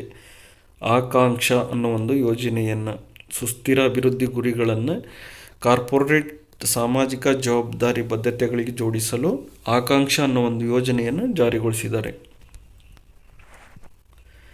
ಅವರೋಹಣ ಕ್ರಮದಲ್ಲಿ ದಕ್ಷಿಣ ರಾಜ್ಯಗಳ ಅರಣ್ಯ ಶೇಕಡಾವಾರು. ಹಾಗಾದರೆ ಇಲ್ಲಿ ಕೇರಳ, ತಮಿಳುನಾಡು, ಕರ್ನಾಟಕ, ತೆಲಂಗಾಣ, ಆಂಧ್ರ ಪ್ರದೇಶ ಇದು ಅವರೋಹಣ ಕ್ರಮದಲ್ಲಿ ಏನಪ್ಪ ಅಂದರೆ ಈ ಒಂದು ರಾಜ್ಯಗಳು ಅರಣ್ಯ ಪ್ರದೇಶವನ್ನು ಹೊಂದಿರುವಂಥ ಕ್ರಮವಾಗಿದೆ. ಟ್ರೀ ಪಾರ್ಕ್ ಯೋಜನೆ ಮತ್ತು ಸ್ಮೃತಿವನ ನಿರ್ಮಾಣ ಕಾರ್ಯಕ್ರಮಕ್ಕೆ ಇದಕ್ಕೆ ಸಂಬಂಧಿಸಿದೆ. ಟ್ರೀ ಪಾರ್ಕ್ ಮತ್ತು ಸ್ಮೃತಿವನ ನಿರ್ಮಾಣ ಕಾರ್ಯಕ್ರಮಕ್ಕೆ ಯಾವುದು ಸಂಬಂಧಿಸಿದೆ ಅಂದರೆ ನಗರ ಪ್ರದೇಶಗಳಲ್ಲಿ ಸಾರ್ವಜನಿಕ ಉತ್ತಮ ಪರಿಸರ ಒದಗಿಸುವುದು. ಯಗಾಚಿ ನೀರಾವರಿ ಯೋಜನೆ ಈ ಜಿಲ್ಲೆಯಲ್ಲಿ ನಿರ್ಮಿಸಲಾಗಿದೆ. ಯಗಾಚಿ ಅನ್ನೋದು ಹಾಸನ ಜಿಲ್ಲೆಯಲ್ಲಿ ನಿರ್ಮಿಸಲಾಗಿರುವಂಥ ಯೋಜನೆ. ಕರ್ನಾಟಕ ಸರ್ಕಾರವು ಈ ವರ್ಷಗಳಿಗೆ ಹೊಸ ಕೈಗಾರಿಕಾ ನೀತಿಯನ್ನು ಹೊಂದಿದೆ. ಹೊಸ ಕೈಗಾರಿಕಾ ನೀತಿ 2020-25. ರಕ್ತದ ಬಂಧವನ್ನು ಡ್ಯಾಶ್ ಬಂಧತ್ವ ಎಂದು ಕರೆಯಲಾಗುತ್ತದೆ. ರಕ್ತ ಸಂಬಂಧಿ ರಕ್ತ ಸಂಬಂಧ ಅಂತಲೂ ಕರೆಯುತ್ತಾರೆ. ಬ್ರಾಹ್ಮಣೀಕರಣ ಎಂಬ ಪದದ ಅರ್ಥ, ಬ್ರಾಹ್ಮಣೀಕರಣ ಅಂದರೆ ಸಂಸ್ಕೃತೀಕರಣ ಅನ್ನೋ ಒಂದು ಅರ್ಥ ನೀಡುತ್ತದೆ. ಆಧುನಿಕ ಭಾರತದಲ್ಲಿ ಸಾಮಾಜಿಕ ಬದಲಾವಣೆ ಎಂಬ ಪುಸ್ತಕವನ್ನು ಬರೆದವರು. ಆಧುನಿಕ ಭಾರತದಲ್ಲಿ ಸಾಮಾಜಿಕ ಬದಲಾವಣೆ ಎಂಬ ಪುಸ್ತಕವನ್ನು ಎಂ.ಎನ್. ಶ್ರೀನಿವಾಸ್ ಅವರು ಬರೆಯುತ್ತಾರೆ. ಬ್ರಹ್ಮ ಸಮಾಜವನ್ನು ಸ್ಥಾಪಿಸಿದವರು ಯಾರು? ಬ್ರಹ್ಮ ಸಮಾಜವನ್ನು ರಾಜಾ ರಾಮ್ ಮೋಹನ್ ರಾವ್ ಸ್ಥಾಪನೆ ಮಾಡ್ತಾರೆ. ಬ್ರಾಹ್ಮಣ ಅತಿಮಾನುಷದ ವಿರುದ್ಧ ಚಳುವಳಿಯನ್ನು ಹುಟ್ಟುಹಾಕಿದವರು. ಬ್ರಾಹ್ಮಣರ ಅತಿಮಾನುಷದ ವಿರುದ್ಧ ಚಳುವಳಿ ಹುಟ್ಟುಹಾಕಿದವರು ಜ್ಯೋತಿರಾವ್ ಫುಲೆ. ಹರಿಜನ ಎಂಬ ಹೆಸರನ್ನು ಅಸ್ಪೃಶ್ಯರಿಗೆ ನೀಡಿದವರು ಗಾಂಧೀಜಿಯವರು. ಯಾವ ಭಾಷೆಯು ಪಾಲಿ ಮತ್ತು ಸಂಸ್ಕೃತ ಭಾಷೆಗಳೆರಡಕ್ಕೂ ಮೂಲವಾಗಿತ್ತು ಅಂದರೆ ಸಂಸ್ಕೃತ. ಪಾಳಿ ಭಾಷೆ ಮತ್ತು ಸಂಸ್ಕೃತ ಭಾಷೆಗೆ ಪಾಳಿ ಮತ್ತು ಪ್ರಾಕೃತ ಭಾಷೆಗಳಿಗೂ ಮೂಲವಾದಂಥದ್ದು ಸಂಸ್ಕೃತ ಭಾಷೆ. ಭಾರತದಲ್ಲಿ ಆರಂಭಿಸಲಾದ ಭೂ ಸುಧಾರಣೆಗಳ ಭಾಗವಾಗಿ ಈ ಕೆಳಗಿನವುಗಳಲ್ಲಿ ಯಾವುದನ್ನು ಸೇರಿಸಲಾಗಿದೆ? ಮೇಲಿನ ಎಲ್ಲ. ಮಧ್ಯವರ್ತಿಗಳ ನಿರ್ಮೂಲನೆ, ಹಿಡುವಳಿ ಸುಧಾರಣೆಗಳು, ಕೃಷಿ ಮರುಸಂಘಟನೆ.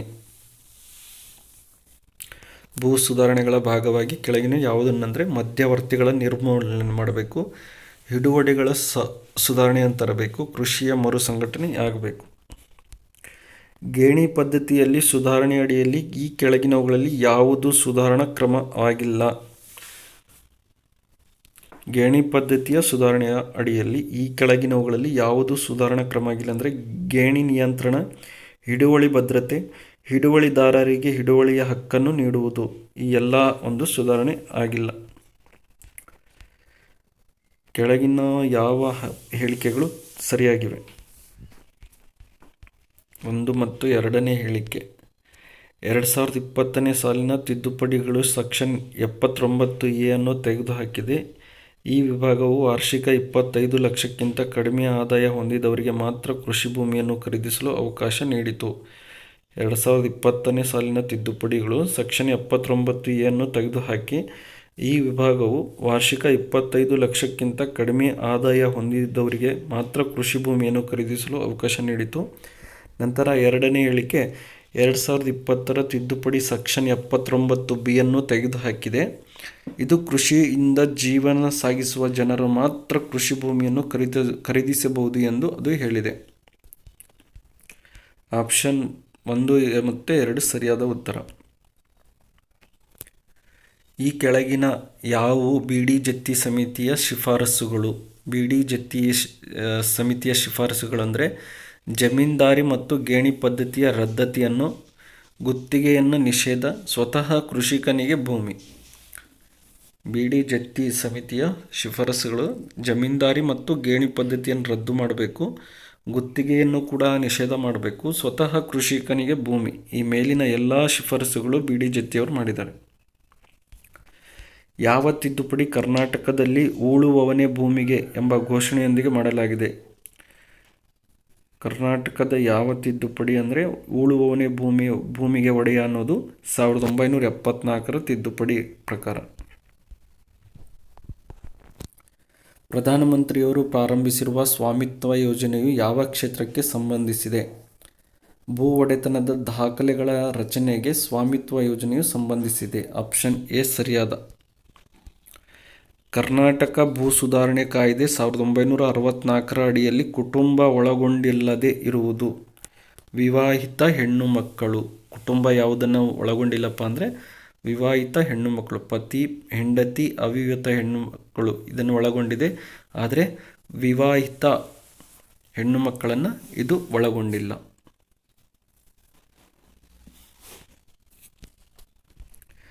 ಈ ಕೆಳಗಿನವರಲ್ಲಿ ಯಾರು ಸ್ವತಂತ್ರ ಭಾರತದ ಮೊದಲ ಬಜೆಟನ್ನು ಮಂಡಿಸಿದರು? ಆರ್ ಕೆ ಷಣ್ಮುಗಂ ಶೆಟ್ಟಿಯವರು ಸ್ವತಂತ್ರ ಭಾರತದ ಮೊದಲ ಬಜೆಟನ್ನು ಮಂಡಿಸಿದವರು.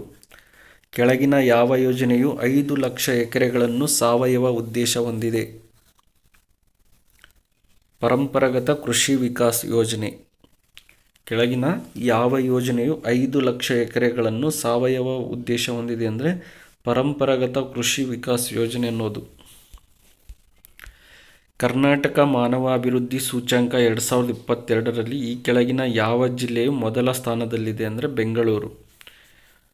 ಮಾನವ ಅಭಿವೃದ್ಧಿ ಸೂಚ್ಯಂಕದಲ್ಲಿ ವುಮನ್ ಡೆವಲಪ್ಮೆಂಟ್ ಇಂಡೆಕ್ಸ್ನಲ್ಲಿ ಬೆಂಗಳೂರು ನಗರ ಮೊದಲ ಸ್ಥಾನದಲ್ಲಿ ಇದೆ. ಕರ್ನಾಟಕ ಭೌಗೋಳಿಕ ಸೂಚನೆಗೆ ಸಂಬಂಧಿಸಿದಂತೆ ಈ ಕೆಳಗಿನ ಯಾವ ಜೋಡಿ ಸರಿಯಾಗಿಲ್ಲ? ಮೈಸೂರು ದಾಳಿಂಬೆ ಇದು ತಪ್ಪಾಗಿದೆ. ಧಾರವಾಡ ಪೇಡ ಸರಿಯಾಗಿದೆ. ಗುಲ್ಬರ್ಗ ತೊಗರಿಬೇಳೆ, ಇಳ್ಕಲ್ ಏನಪ್ಪ ಅಂದರೆ ಸೀರೆಗೆ. ನರೇಗಾ ಕಾರ್ಯಕರ್ತರ ಸಾಂಕ್ರಾಮಿಕ ರೋಗವಲ್ಲದ ಶೀಘ್ರವಾಗಿ ತಡೆಗಟ್ಟುವ ಉದ್ದೇಶದಿಂದ ಯಾವ ಅಭಿಯಾನವನ್ನು ಪ್ರಾರಂಭಿಸಿದೆ?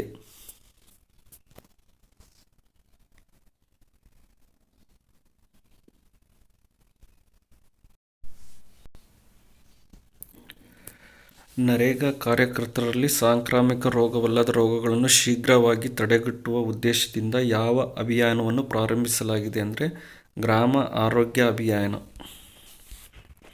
ಕರ್ನಾಟಕದಲ್ಲಿ ಮನ್ರೇಗಾ ಸಂಬಂಧಿಸಿದಂತೆ ಈ ಕೆಳಗಿನ ಯಾವ ಉಪಕ್ರಮವು ಸರಿಯಾಗಿದೆ?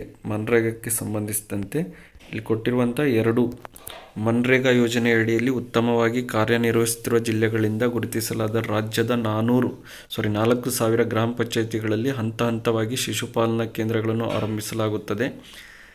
ಗ್ರಾಮೀಣ ಅಭಿವೃದ್ಧಿ ಮತ್ತು ಪಂಚಾಯತ್ ರಾಜ್ ಇಲಾಖೆಯ ವಿನೂತನ ಯೋಜನೆ. 35ನೇ ಪ್ರಶ್ನೆ. ಕರ್ನಾಟಕದಲ್ಲಿ ಈ ಕೆಳಗಿನವುಗಳಲ್ಲಿ ಯಾರು ಹೆಚ್ಚು ವಿದ್ಯುತ್ ಬಳಕೆದಾರರಾಗಿದ್ದಾರೆ ಅಂದರೆ ಕೃಷಿ ಪಂಪ್ಸೆಟ್ನ ರೈತರು.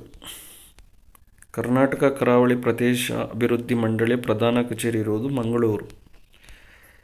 ಕೆಳಗಿನ ಭಾಷೆಗಳಲ್ಲಿ ಯಾವುದು ಭಾರತೀಯ ಸಂವಿಧಾನದ 8ನೇ ಅನುಸೂಚಿಯಲ್ಲಿ ಸೇರಿಸಿಲ್ಲ?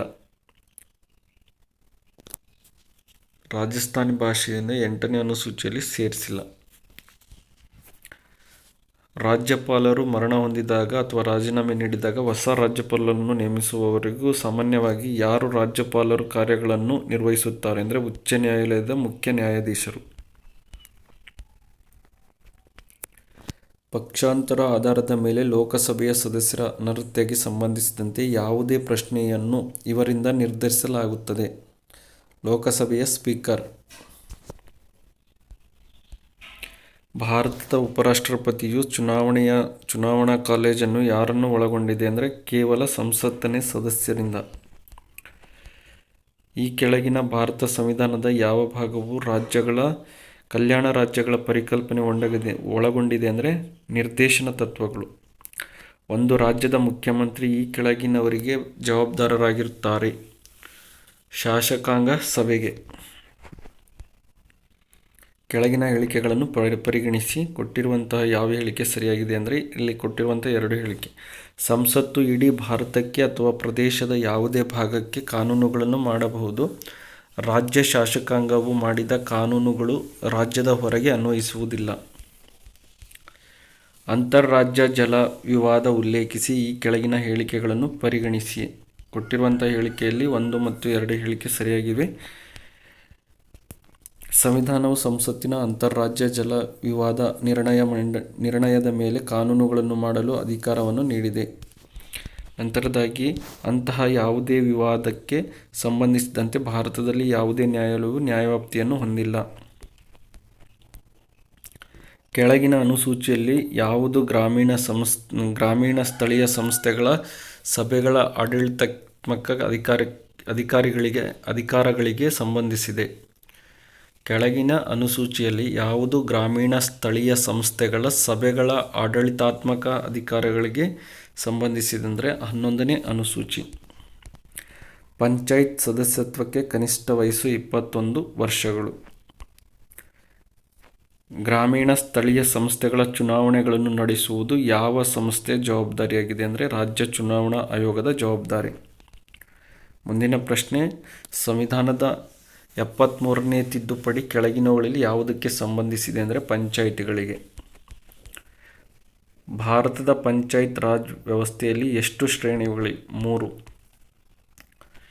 ಭಾರತಕ್ಕೆ ಪಂಚಾಯತ್ ರಾಜ್ ವ್ಯವಸ್ಥೆಯನ್ನು ತರುವ ಹಿಂದಿನ ಪ್ರಮುಖ ಉದ್ದೇಶ ಯಾವುದು ಅಂದರೆ ಸಾಮಾನ್ಯ ಜನರಿಗೆ ರಾಜಕೀಯ ಅಧಿಕಾರದ ವಿಕೇಂದ್ರೀಕರಣ.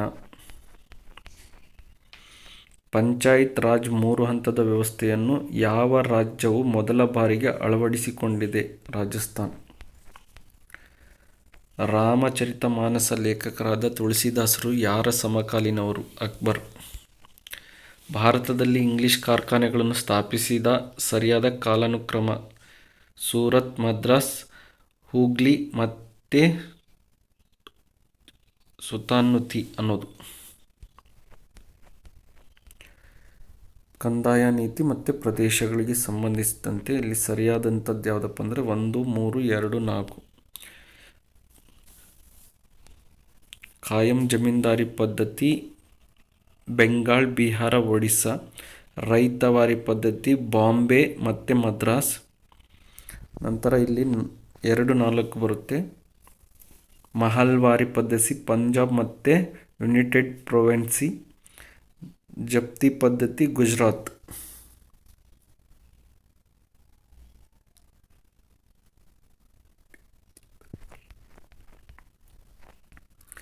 ಕೆಳಗಿನ ಯಾವ ಕಟ್ಟಡವು ಫತೇಪುರ್ ಸಿಕ್ರಿಯಲ್ಲಿ ಇಲ್ಲ? ಕಿಲಾ-ಇ-ಕುಹ್ನ ಮಸೀದಿ. ಕೆಳಗಿನ ಯಾವ ಕಟ್ಟಡವು ಫತೇಪುರ್ ಸಿಕ್ರಿಯಲ್ಲಿ ಇಲ್ಲ ಅಂದರೆ ಕಿಲಾ-ಇ-ಕುಹ್ನ ಮಸೀದಿ. ಬುಲಂದ್ ದರ್ವಾಜ, ಅನೂಪ್ ತಲ್ವಾ, ಪಂಚಮಹಲ್ ಇವೆಲ್ಲ ಫತೇಪುರ್ ಸಿಕ್ರಿಯಲ್ಲಿ ಕಂಡುಬರುತ್ತೆ. ಕಿಲಾ-ಇ-ಕುಹ್ನ ಮಸೀದಿ ಅನ್ನೋದು ಇದು ಕಂಡುಬರೋದಿಲ್ಲ. ಕೆಳಗಿನವುಗಳಲ್ಲಿ ಯಾವುದು ಸರಿಯಾದ ಕಾಲಾನುಕ್ರಮದಲ್ಲಿದೆ? ಅಷ್ಟಾಧ್ಯಾಯಿ, ಬುದ್ಧಚರಿತ, ಮೇಘದೂತ, ಕಥಾಸರಿತ್ಸಾಗರ.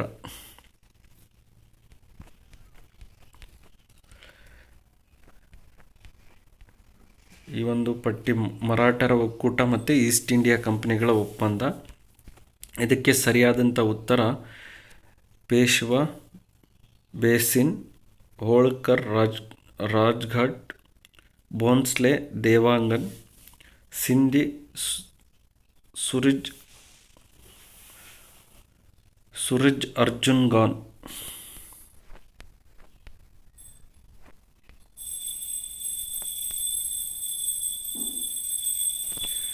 ಇಲ್ಲಿ ಸರಿಯಾದ ಹೊಂದಾಣಿಕೆ ತಂಜಾವೂರಿನ ಬೃಹದೀಶ್ವರ ಟೆಂಪಲ್ ಚೋಳರು, ಮಹಾಬಲಿಂ ಪಗೋಡಗಳು ಪಲ್ಲವರು, ಹಂಪಿ ಕಲ್ಲಿನ ರಥ ವಿಜಯನಗರ, ಎಲ್ಲೋರ ಕೈಲಾಸನಾಥ ರಾಷ್ಟ್ರಕೂಟರು. ಇಲ್ಲಿ ಯಾವುದೇ ರೀತಿಯ ವ್ಯತ್ಯಾಸ ಇಲ್ಲ, ಎಲ್ಲವೂ ಕರೆಕ್ಟಾಗಿದ್ದಾವೆ. ಈ ಕೆಳಕಂಡವುಗಳಲ್ಲಿ ತಪ್ಪಾದದ್ದು. ಕಾರ್ಯಸ್ಥರು ರೈತಾಪಿ ವರ್ಗ. ಅಗ್ರಹಾರ ಬ್ರಾಹ್ಮಣರು ಮಾತ್ರ ವಾಸಿಸುವ ಗ್ರಾಮಗಳಿಗೆ ಅಗ್ರಹಾರ ಅಂತ ಕರೆಯುತ್ತಾರೆ. ಬ್ರಹ್ಮದೇಹ ಅಂದರೆ ಬ್ರಾಹ್ಮಣರಿಗೆ ದಾನವಾಗಿ ನೀಡಿದ ಭೂಮಿ. ದೇವದಾಯ ಅಂದರೆ ದೇವಾಲಯಗಳಿಗೆ ದಾನ ನೀಡಿದ ಭೂಮಿ. ಕಾರ್ಯಸ್ಥರು ಅಂದರೆ ರೈತಾಪಿ ವರ್ಗ. ಇದು ತಪ್ಪಾದದ್ದು. ಕರ್ನಾಟಕದ ಯಾವ ಸ್ಥಳದಲ್ಲಿ AICC ಸಭೆಗೆ ಮಹಾತ್ಮ ಗಾಂಧೀಜಿಯವರು ಭಾಗವಹಿಸಿದ್ದರು ಅಂದರೆ ಬೆಳಗಾವಿ. ಮಹಾವೀರ ಮತ್ತು ಗೌತಮ ಬುದ್ಧ ಯಾವ ಮೂಲದಿಂದ ತಮ್ಮ ಮೂಲ ತತ್ವ ಅಳವಡಿಸಿಕೊಂಡರು ಅಂದರೆ ಉಪನಿಷತ್ತು. ಮಹಾವೀರ ಮತ್ತು ಗೌತಮ ಬುದ್ಧ ಇವರು ಉಪನಿಷತ್ತುಗಳಿಂದ ಮೂಲ ತತ್ವಗಳನ್ನು ಅಳವಡಿಸಿಕೊಂಡರು. ಕೆಳಕಂಡವರು ಯಾರು ಮೈಸೂರು ದಿವಾನರಾಗಿರಲಿಲ್ಲ? ವಿಜಯ್ ದೇವರಾಜ್ ಅರಸ್ ಇವರು ಮೈಸೂರಿನ ದಿವಾನರಾಗಿರಲಿಲ್ಲ.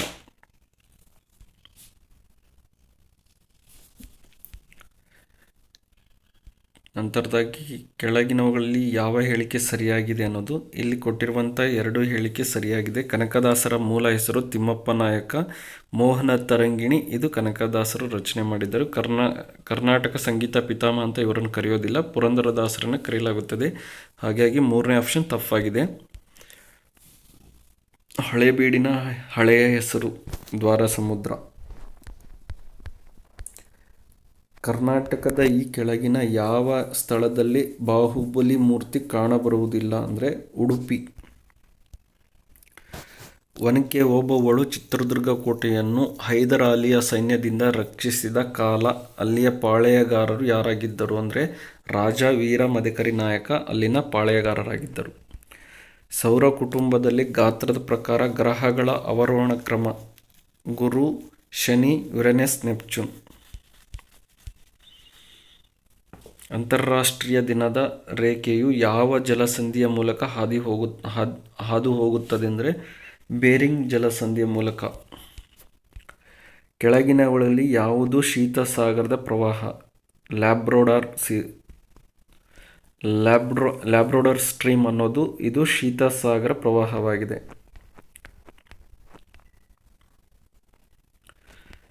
ಇಲ್ಲಿ ಪುಲಿಕಾಟ್ ಅನ್ನೋದೇನಪ್ಪ ಅಂದರೆ ಪುಲಿಕಾಟ್ ಸರೋವರ ಇದು ತಮಿಳುನಾಡು. ಚಿಲ್ಕಾ ಸರೋವರ ಇದು ಒರಿಸ್ಸಾ. ಊಲರ್ ಸರೋವರ ಇದು ಕಾಶ್ಮೀರ. ನಂತರ ಸಾಂಬರ್ ಸರೋವರ ಇದು ರಾಜಸ್ಥಾನ. ಕೆಳಗಿನ ಯಾವ ನದಿಗಳು ದಕ್ಷಿಣದಿಂದ ಉತ್ತರಕ್ಕೆ ಹರಿಯುತ್ತವೆ ಅಂದರೆ ದಕ್ಷಿಣದಿಂದ ಉತ್ತರಕ್ಕೆ ಬೇಟ್ವಾ ನದಿಗಳು. ತಮಿಳುನಾಡು ಕರಾವಳಿಯು ತನ್ನ ಒಟ್ಟು ಮಳೆಯ ಹೆಚ್ಚಿನ ಭಾಗ ಈ ಸಮಯದಲ್ಲಿ ಪಡೆಯುತ್ತದೆ, ಅಕ್ಟೋಬರ್ನಿಂದ ನವೆಂಬರ್ವರೆಗೂ. ರಾಷ್ಟ್ರೀಯ ರಾಸಾಯನಿಕ ಪ್ರಯೋಗಾಲಯ ಎಲ್ಲಿದೆ? ರಾಷ್ಟ್ರೀಯ ರಾಸಾಯನಿಕ ನ್ಯಾಷನಲ್ ಕೆಮಿಕಲ್ ಲ್ಯಾಬೊರೇಟರಿ ಅನ್ನೋದು ಪುಣೆಯಲ್ಲಿ ಕಂಡುಬರುತ್ತದೆ. ಕರ್ನಾಟಕದಲ್ಲಿ ಅತಿ ಹೆಚ್ಚು ಉಷ್ಣಾಂಶ ಪಡೆಯುವ ಜಿಲ್ಲೆ ರಾಯಚೂರು. ಕರ್ನಾಟಕದ ಪ್ರವಾಸ ಮಾಸ ಜನವರಿ. ಕಾವೇರಿ ನದಿಯು ಕುರಿತು ಕೆಳಕಂಡಗಳಲ್ಲಿ ಯಾವುದು ತಪ್ಪಾಗಿದೆ ಅನ್ನೋದು: ಹಾರಂಗಿ ಬಳಿ ಹೇಮಾವತಿ ನದಿಯು ಕಾವೇರಿ ನದಿಯನ್ನು ಸೇರುತ್ತದೆ, ಇದು ತಪ್ಪಾಗಿದೆ. ಇಲ್ಲಿ ಸರಿಯಾದ ಹೇಳಿಕೆಗಳು: ಕಾವೇರಿಯು ತನ್ನ ಪಾತ್ರದಲ್ಲಿ ಚುಂಚನಕಟ್ಟೆ, ಶಿವನಸಮುದ್ರ, ಹೊಗೇನಕಲ್ ಜಲಪಾತಗಳನ್ನು ನಿರ್ಮಿಸುತ್ತದೆ. ಕಾವೇರಿ ನದಿಯು ತನ್ನ ಪಾತ್ರದಲ್ಲಿ ಶ್ರೀರಂಗಪಟ್ಟಣ, ಶಿವನಸಮುದ್ರ, ಶ್ರೀರಂಗಂ ದ್ವೀಪಗಳನ್ನು ನಿರ್ಮಿಸುತ್ತದೆ. ನಂತರ 4ನೇ ಆಪ್ಷನ್ ಏನಪ್ಪ ಅಂದರೆ ಕಾವೇರಿ ನದಿ ಪೂರ್ವಾಭಿಮುಖವಾಗಿ ಹರಿದು ಬಂಗಾಳ ಕೊಲ್ಲಿಯಲ್ಲಿ ಸೇರುವ ಪ್ರಮುಖ ನದಿಯಾಗಿದೆ. ಇಸ್ರೋದ 2ನೇ ಉಪಗ್ರಹ ಉಡಾವಣಾ ಕೇಂದ್ರ ನಿರ್ಮಾಣಗೊಳ್ಳಲಿರುವುದು ಕುಲಶೇಖರಂ ಪಟ್ಟಣ. ವ್ಯೋಮ ಮಿತ್ರ ಎಂಬುದು ಮಾನವ ಸಹಿತ ಗಗನಯಾನ ಯೋಜನೆಗೆ ಮುನ್ನ ಬಾಹ್ಯಾಕಾಶಕ್ಕೆ ಇಸ್ರೋ ಹಾರಿಸಲಿರುವ ಮಹಿಳಾ ರೋಬೋಟ್ ಗಗನಯಾತ್ರಿ. ಗಗನಯಾತ್ರಿಗಳು ಬಾಹ್ಯಾಕಾಶಕ್ಕೆ ಕರೆದೊಯ್ಯುವ ಭಾರತದ ಮೊದಲ ಮಾನವ ಸಹಿತ ಬಾಹ್ಯಾಕಾಶ ಯೋಜನೆ ಜರುಗಲಿರುವ ವರ್ಷ 2025. 28 ವರ್ಷಗಳ ಕಾಲ ಕಾವೇರಿ ವಿವಾದದಲ್ಲಿ ಕರ್ನಾಟಕ ರಾಜ್ಯವನ್ನು ಪ್ರತಿನಿಧಿಸಿ ವಾದ ಮಂಡಿಸುತ್ತಿದ್ದ ವಕೀಲರು ಇತ್ತೀಚೆಗೆ ತೀರಿಕೊಂಡರು. ಅವರು ಪಾಲಿಸ್ಯಾಮ್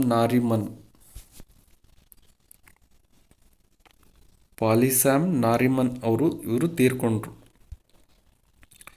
ಈ ಕೆಳಕಂಡ ಯಾವ ದೇಶಗಳಲ್ಲಿ ಭಾರತದ UPI ಬಳಸಲು ಅನುಮತಿಸಲಾಗಿಲ್ಲ? ಭಾರತದ UPI ಬಳಸಲು ಅನುಮತಿ ಇಲ್ಲದೆ ಇರುವ ದೇಶ ಮಾಲ್ಡೀವ್ಸ್. ಪ್ರಸ್ತುತ ಕರ್ನಾಟಕ ಹೈಕೋರ್ಟ್ನ ಮುಖ್ಯ ನ್ಯಾಯಾಧೀಶರು NV ಅಂಜಾರಿಯಾ. ಇತ್ತೀಚೆಗೆ ಶತಮಾನೋತ್ಸವ ಆಚರಿಸಿಕೊಂಡ ಖಾಸಗಿ ಬ್ಯಾಂಕ್ ಕರ್ನಾಟಕ ಬ್ಯಾಂಕ್. ಇತ್ತೀಚೆಗೆ ಈ ಕೆಳಕಂಡ ಯಾರು ಕರ್ನಾಟಕದಿಂದ ರಾಜ್ಯಸಭೆ ಚುನಾವಣೆಯಲ್ಲಿ ಆಯ್ಕೆ ಆಗಿಲ್ಲ?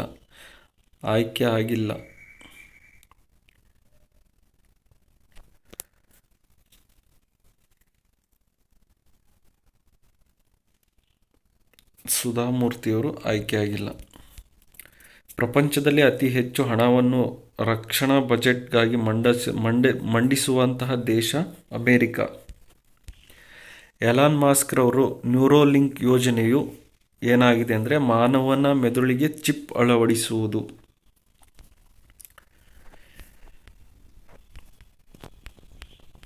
87ನೇ ಪ್ರಶ್ನೆ. ಶಕ್ತಿಯ ಪರ್ಯಾಯ ಮೂಲಗಳ ವಿಷಯವಾಗಿ ಈ ಕೆಳಗಿನ ಯಾವುದರಿಂದ ಎಥೆನಾಲ್ ಅನ್ನು ಜೈವಿಕ ಇಂಧನವಾಗಿ ಪಡೆಯಬಹುದು ಅಂದರೆ ಕಬ್ಬು. ಪರಮಾಣು ರಿಯಾಕ್ಟರ್ನಲ್ಲಿ ಭಾರಜಲದ ಕಾರ್ಯವು ನ್ಯೂಟ್ರಾನ್ಗಳ ವೇಗವನ್ನು ನಿಧಾನಗೊಳಿಸುವುದು. ಪರಮಾಣು ರಿಯಾಕ್ಟರ್ಗಳಲ್ಲಿನ ಭಾರಜಲದ ಕಾರ್ಯ ಏನಪ್ಪ ಅಂದರೆ ನ್ಯೂಟ್ರಾನ್ಗಳ ವೇಗವನ್ನು ನಿಧಾನಗೊಳಿಸುವುದು.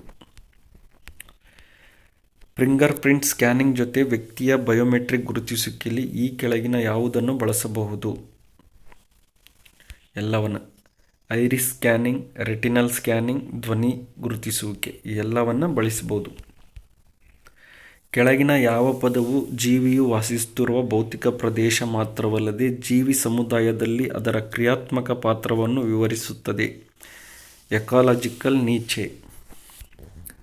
ಹುಲ್ಲುಗಾವಲುಗಳು ಹುಲ್ಲಿಗೆ ಬದಲಾಗಿ ಮರಗಳನ್ನು ಪರಿಸರದ ಬದಲಾವಣೆಯ ಭಾಗವಾಗಿ ಬೆಳೆಸಲು ಸಾಧ್ಯವಾಗುತ್ತಿಲ್ಲ. ಏಕೆ? ಸೀಮಿತ ಸೂರ್ಯನ ಬೆಳಕು ಮತ್ತು ಪೋಷಕಾಂಶಗಳ ಕೊರತೆ. ಕೆಲವು ವರ್ಷಗಳ ಹಿಂದೆ ಭಾರತದ ಗ್ರಾಮಾಂತರದಲ್ಲಿ ಬಹಳ ಸಾಮಾನ್ಯವಾಗಿದ್ದ ರಣಹದ್ದುಗಳು ಇತ್ತೀಚಿನ ದಿನಗಳಲ್ಲಿ ಅಪರೂಪವಾಗಿ ಕಾಣಬರುತ್ತಿವೆ. ಇದಕ್ಕೆ ಕಾರಣ ಜಾನುವಾರು ಮಾಲೀಕರು ತಮ್ಮ ರೋಗಪೀಡಿತ ಜಾನುವಾರುಗಳಿಗೆ ಚಿಕಿತ್ಸೆ ನೀಡಲು ಬಳಸುವ ಔಷಧಿಗಳು ಕಾರಣವಾಗಿದೆ.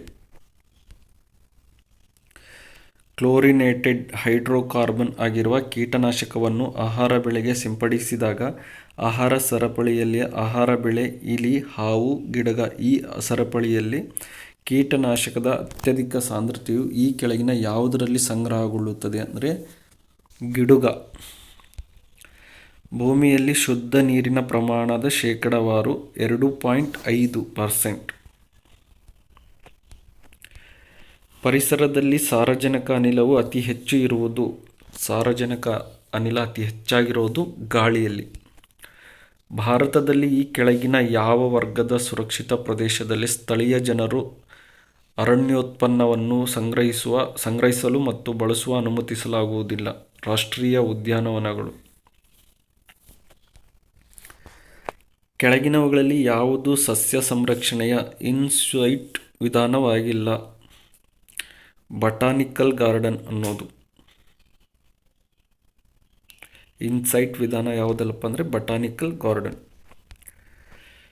ಈ ಹೇಳಿಕೆಗಳನ್ನು ಪರಿಗಣಿಸಿ ಪ್ರಶ್ನೆಗಳಿಗೆ ಉತ್ತರಿಸಿ ಅಂತ ಇದೆ. ಇಲ್ಲಿ ಕೊಟ್ಟಿರುವಂಥ ಹೇಳಿಕೆಯಲ್ಲಿ ಅತಿ ಹೆಚ್ಚು ಬೋಧಿಸುವ ವಿಷಯ ಏನಪ್ಪ ಅಂದರೆ ಆಪ್ಷನ್ ಬಿ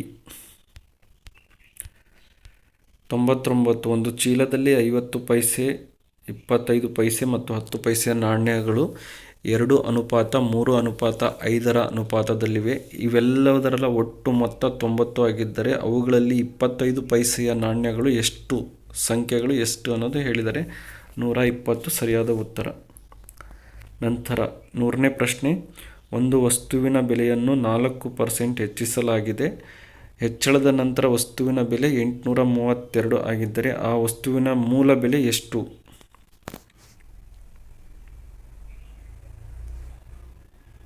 ಇದಕ್ಕೆ ಸರಿಯಾದ ಉತ್ತರ 800.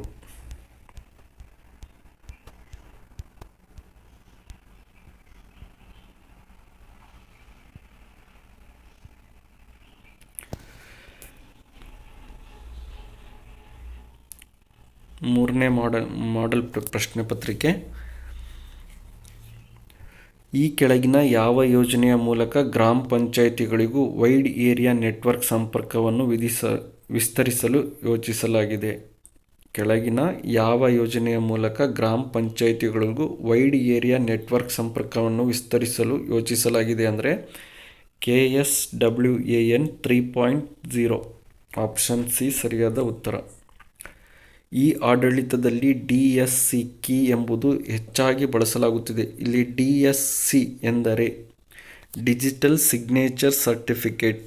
DSC ಕೀ ಅನ್ನೋದು ಡಿಜಿಟಲ್ ಸಿಗ್ನೇಚರ್ ಸರ್ಟಿಫಿಕೇಟ್ ಅನ್ನೋದು. ಈ ಕೆಳಗಿನ ಯಾವ ಅಪ್ಲಿಕೇಶನ್ ಮತ್ತು ಇಲಾಖೆಯು ಸರಿಯಾಗಿ ಹೊಂದಿಕೆಯಾಗಿರುವುದಿಲ್ಲ? ಪರಿಹಾರ 2.0 ಅನ್ನೋದು ರೆವಿನ್ಯೂ ಡಿಪಾರ್ಟ್ಮೆಂಟ್. ಅಮೃತ ಜ್ಯೋತಿ ಇದು ಎಸ್ಕಾಂ ಡಿಪಾರ್ಟ್ಮೆಂಟ್. ಕರ್ಮಣಿ women child and development department. Ganga Kalyana ಇದು ಸೋಷಿಯಲ್ ವೆಲ್ಫೇರ್ ಡಿಪಾರ್ಟ್ಮೆಂಟ್. ಇದು ತಪ್ಪಾಗಿದೆ. ಕೆಳಗಿನ ಯಾವ ಕಾರ್ಯಕ್ರಮವು ಟೆಸ್ಟ್ ಪ್ಲಾಟ್ಫಾರ್ಮ್ ನೀಡುವ ನಾಗರಿಕ ಕಾಳಜಿಯ ಅತ್ಯುನ್ನತ ಸರ್ಕಾರಿ ಇಲಾಖಾ ಪ್ರಶಸ್ತಿ 2023 ಪಡೆದಿದೆ? ಸಕಲ ಮಿಷನ್.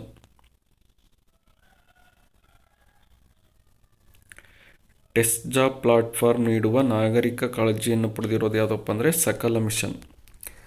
5ನೇ ಪ್ರಶ್ನೆ, ಡಾಕ್ಟರ್ ಡಿ.ಎಂ. ನಂಜುಂಡಪ್ಪ ಅವರ ಅಧ್ಯಕ್ಷತೆಯಲ್ಲಿ ಪ್ರಾದೇಶಿಕ ಅಸಮತೋಲನಗಳ ಪರಿಹಾರದ ಮೇಲಿನ ಉನ್ನತಾಧಿಕಾರ ಸಮಿತಿಯು ಈ ಅವಧಿಯಲ್ಲಿ ಕಾರ್ಯನಿರ್ವಹಿಸಿದೆ. 2000 ಮತ್ತು 2002ರಲ್ಲಿ. 2000ದಿಂದ 2002ರವರೆಗೆ ಈ ಒಂದು ಡಿ.ಎನ್. ನಂಜುಂಡಪ್ಪ ಅವರ ಒಂದು ವರದಿ ಪ್ರಕಾರ ಪ್ರಾದೇಶಿಕ ಅಸಮತೋಲನ ಒಂದು ಉನ್ನತಾಧಿಕಾರಿ ಸಮಿತಿಯು ಕಾರ್ಯನಿರ್ವಹಿಸಿದೆ. 6ನೇ ಪ್ರಶ್ನೆ, ಈ ಕೆಳಗಿನ ಯಾವ ಪ್ರದೇಶಾಭಿವೃದ್ಧಿ ಮಂಡಳಿಗಳ ಮತ್ತು ಅದರ ಪ್ರಧಾನ ಕಚೇರಿಯು ಸರಿಯಾಗಿ ಹೊಂದಿಕೆಯಾಗುತ್ತಿಲ್ಲ ಅಂತ ಕೇಳಿದರೆ, ಇಲ್ಲಿ ಸರಿಯಾಗಿ ಹೊಂದಿಕೆ ಆಗದೇ ಇರೋದೇನಪ್ಪ ಅಂದರೆ ಕರಾವಳಿ ಅಭಿವೃದ್ಧಿ ಪ್ರಾಧಿಕಾರ, ಇದು ಉಡುಪಿ ಅನ್ನೋದು ಇದು ತಪ್ಪಾಗಿದೆ. ಮಲೆನಾಡು ಪ್ರದೇಶಾಭಿವೃದ್ಧಿ ಮಂಡಳಿ ಶಿವಮೊಗ್ಗ ಸರಿಯಾಗಿದೆ.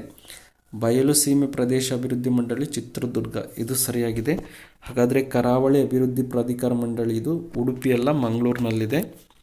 ಕಲ್ಯಾಣ ಕರ್ನಾಟಕ ಪ್ರಾದೇಶಿಕ ಅಭಿವೃದ್ಧಿ ಮಂಡಳಿ ಇದು ಕಲಬುರಗಿನಲ್ಲಿದೆ. ಇ-ಜನಮ್ ಸಾಫ್ಟ್ವೇರ್ ಇದಕ್ಕೆ ಸಂಬಂಧಿಸಿದೆ. ಇ-ಜನಮ್ ಅನ್ನೋದು ಜನನ ಮತ್ತು ಮರಣಗಳ ನೋಂದಣಿಗೆ ಸಂಬಂಧಿಸಿದಂಥ ಸಾಫ್ಟ್ವೇರ್. ಈ ಕೆಳಗಿನವುಗಳಲ್ಲಿ ಯಾವುದು ಕರ್ನಾಟಕ ಜೈವಿಕ ವೈವಿಧ್ಯತೆ ಪರಂಪರಾ ತಾಣಗಳಾಗಿವೆ ಅಂದರೆ, ನಲ್ಲೂರು ಹುಣಸೆತೋಪು ದೇವನಹಳ್ಳಿನಲ್ಲಿದೆ. ಹೊಗೆಕ್ರಾನ್ ಚಿಕ್ಕಮಗಳೂರಿನಲ್ಲಿದೆ. ಕೃಷಿ ವಿಜ್ಞಾನಗಳ ವಿಶ್ವವಿದ್ಯಾಲಯ JKVK ಕ್ಯಾಂಪಸ್ ಬೆಂಗಳೂರು. ನಂತರ ಅಂಬರಗುಡ್ಡ ಶಿವಮೊಗ್ಗ. ಇಲ್ಲಿ ಕೊಟ್ಟಿರುವಂಥ ಎಲ್ಲ ಹೇಳಿಕೆ ಸರಿಯಾಗಿದೆ. ಕರ್ನಾಟಕದಲ್ಲಿ ಯಾವ ರೀತಿಯ ಅರಣ್ಯ ಪ್ರದೇಶವು ಅತಿ ಹೆಚ್ಚು ಶೇಕಡಾವಾರು ವ್ಯಾಪ್ತಿ ಹೊಂದಿದೆ?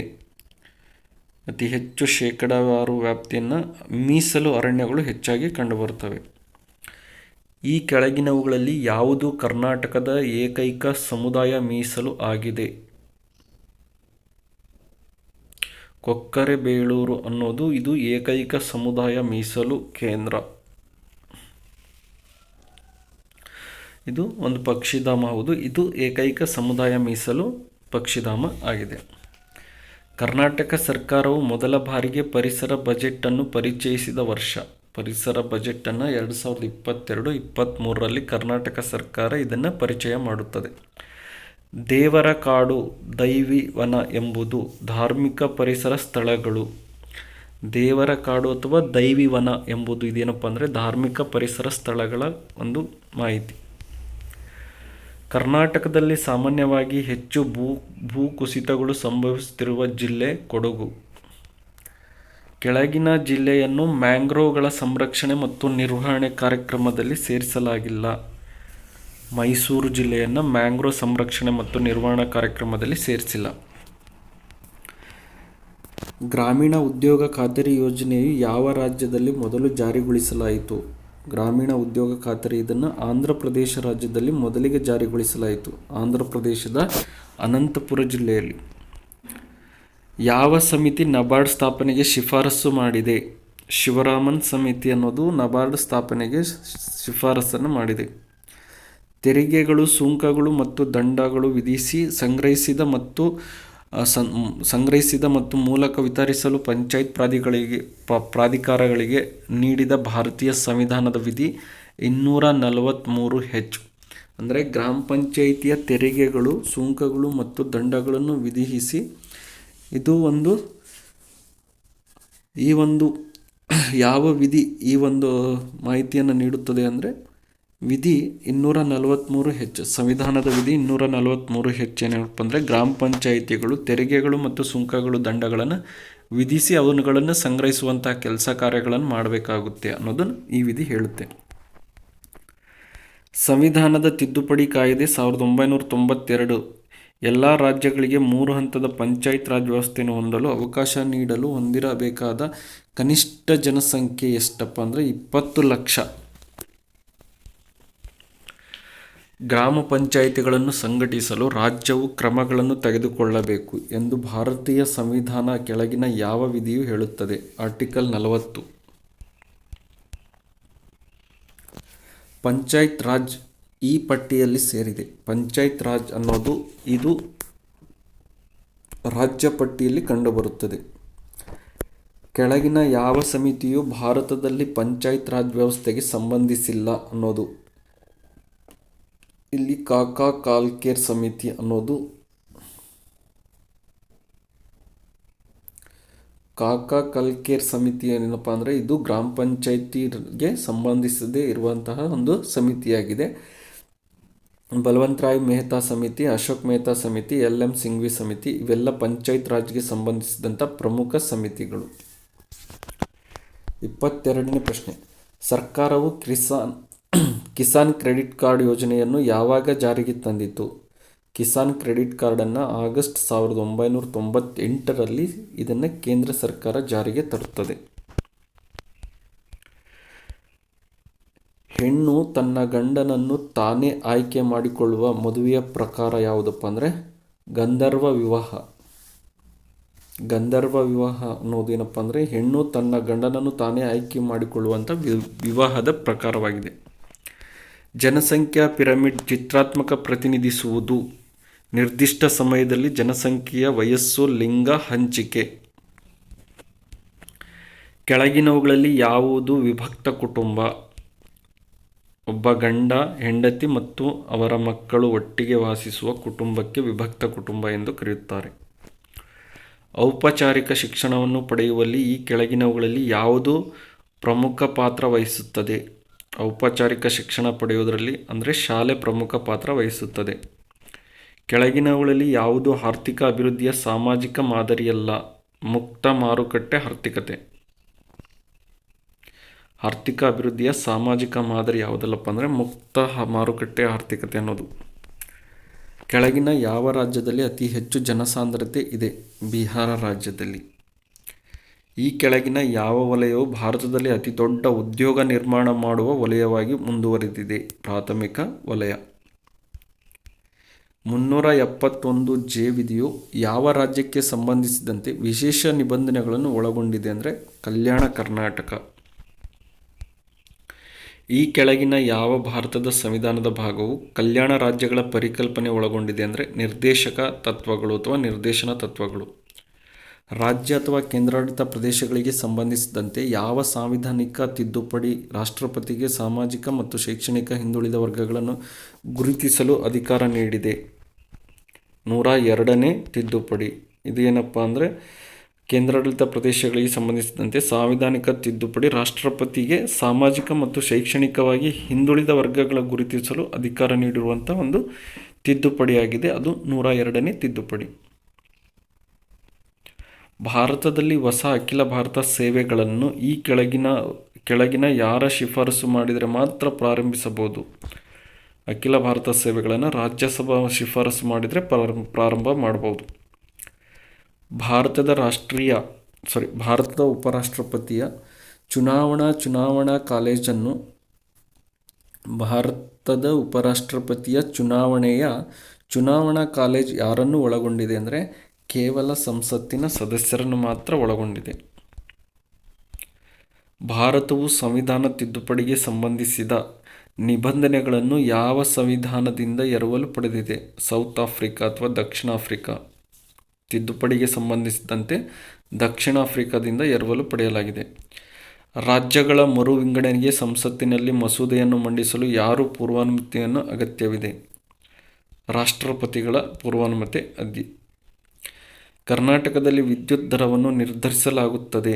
ಕರ್ನಾಟಕ ವಿದ್ಯುತ್ ನಿಯಂತ್ರಣ ಆಯೋಗ, ಕರ್ನಾಟಕ ಎಲೆಕ್ಟ್ರಿಸಿಟಿ ರೆಗ್ಯುಲೇಟರಿ ಕಮಿಷನ್. ಬಾಲ ಸಂಜೀವಿನಿ ಕಾರ್ಯಕ್ರಮದ ಉದ್ದೇಶ ರಾಜ್ಯಾದ್ಯಂತ ಅಂಗನವಾಡಿ ಮಕ್ಕಳ ತೃತೀಯ ಹಂತದ ಆರೋಗ್ಯ ಸೇವೆಯನ್ನು ಆಯ್ದು ಆಸ್ಪತ್ರೆಗಳು ನೀಡುವುದು.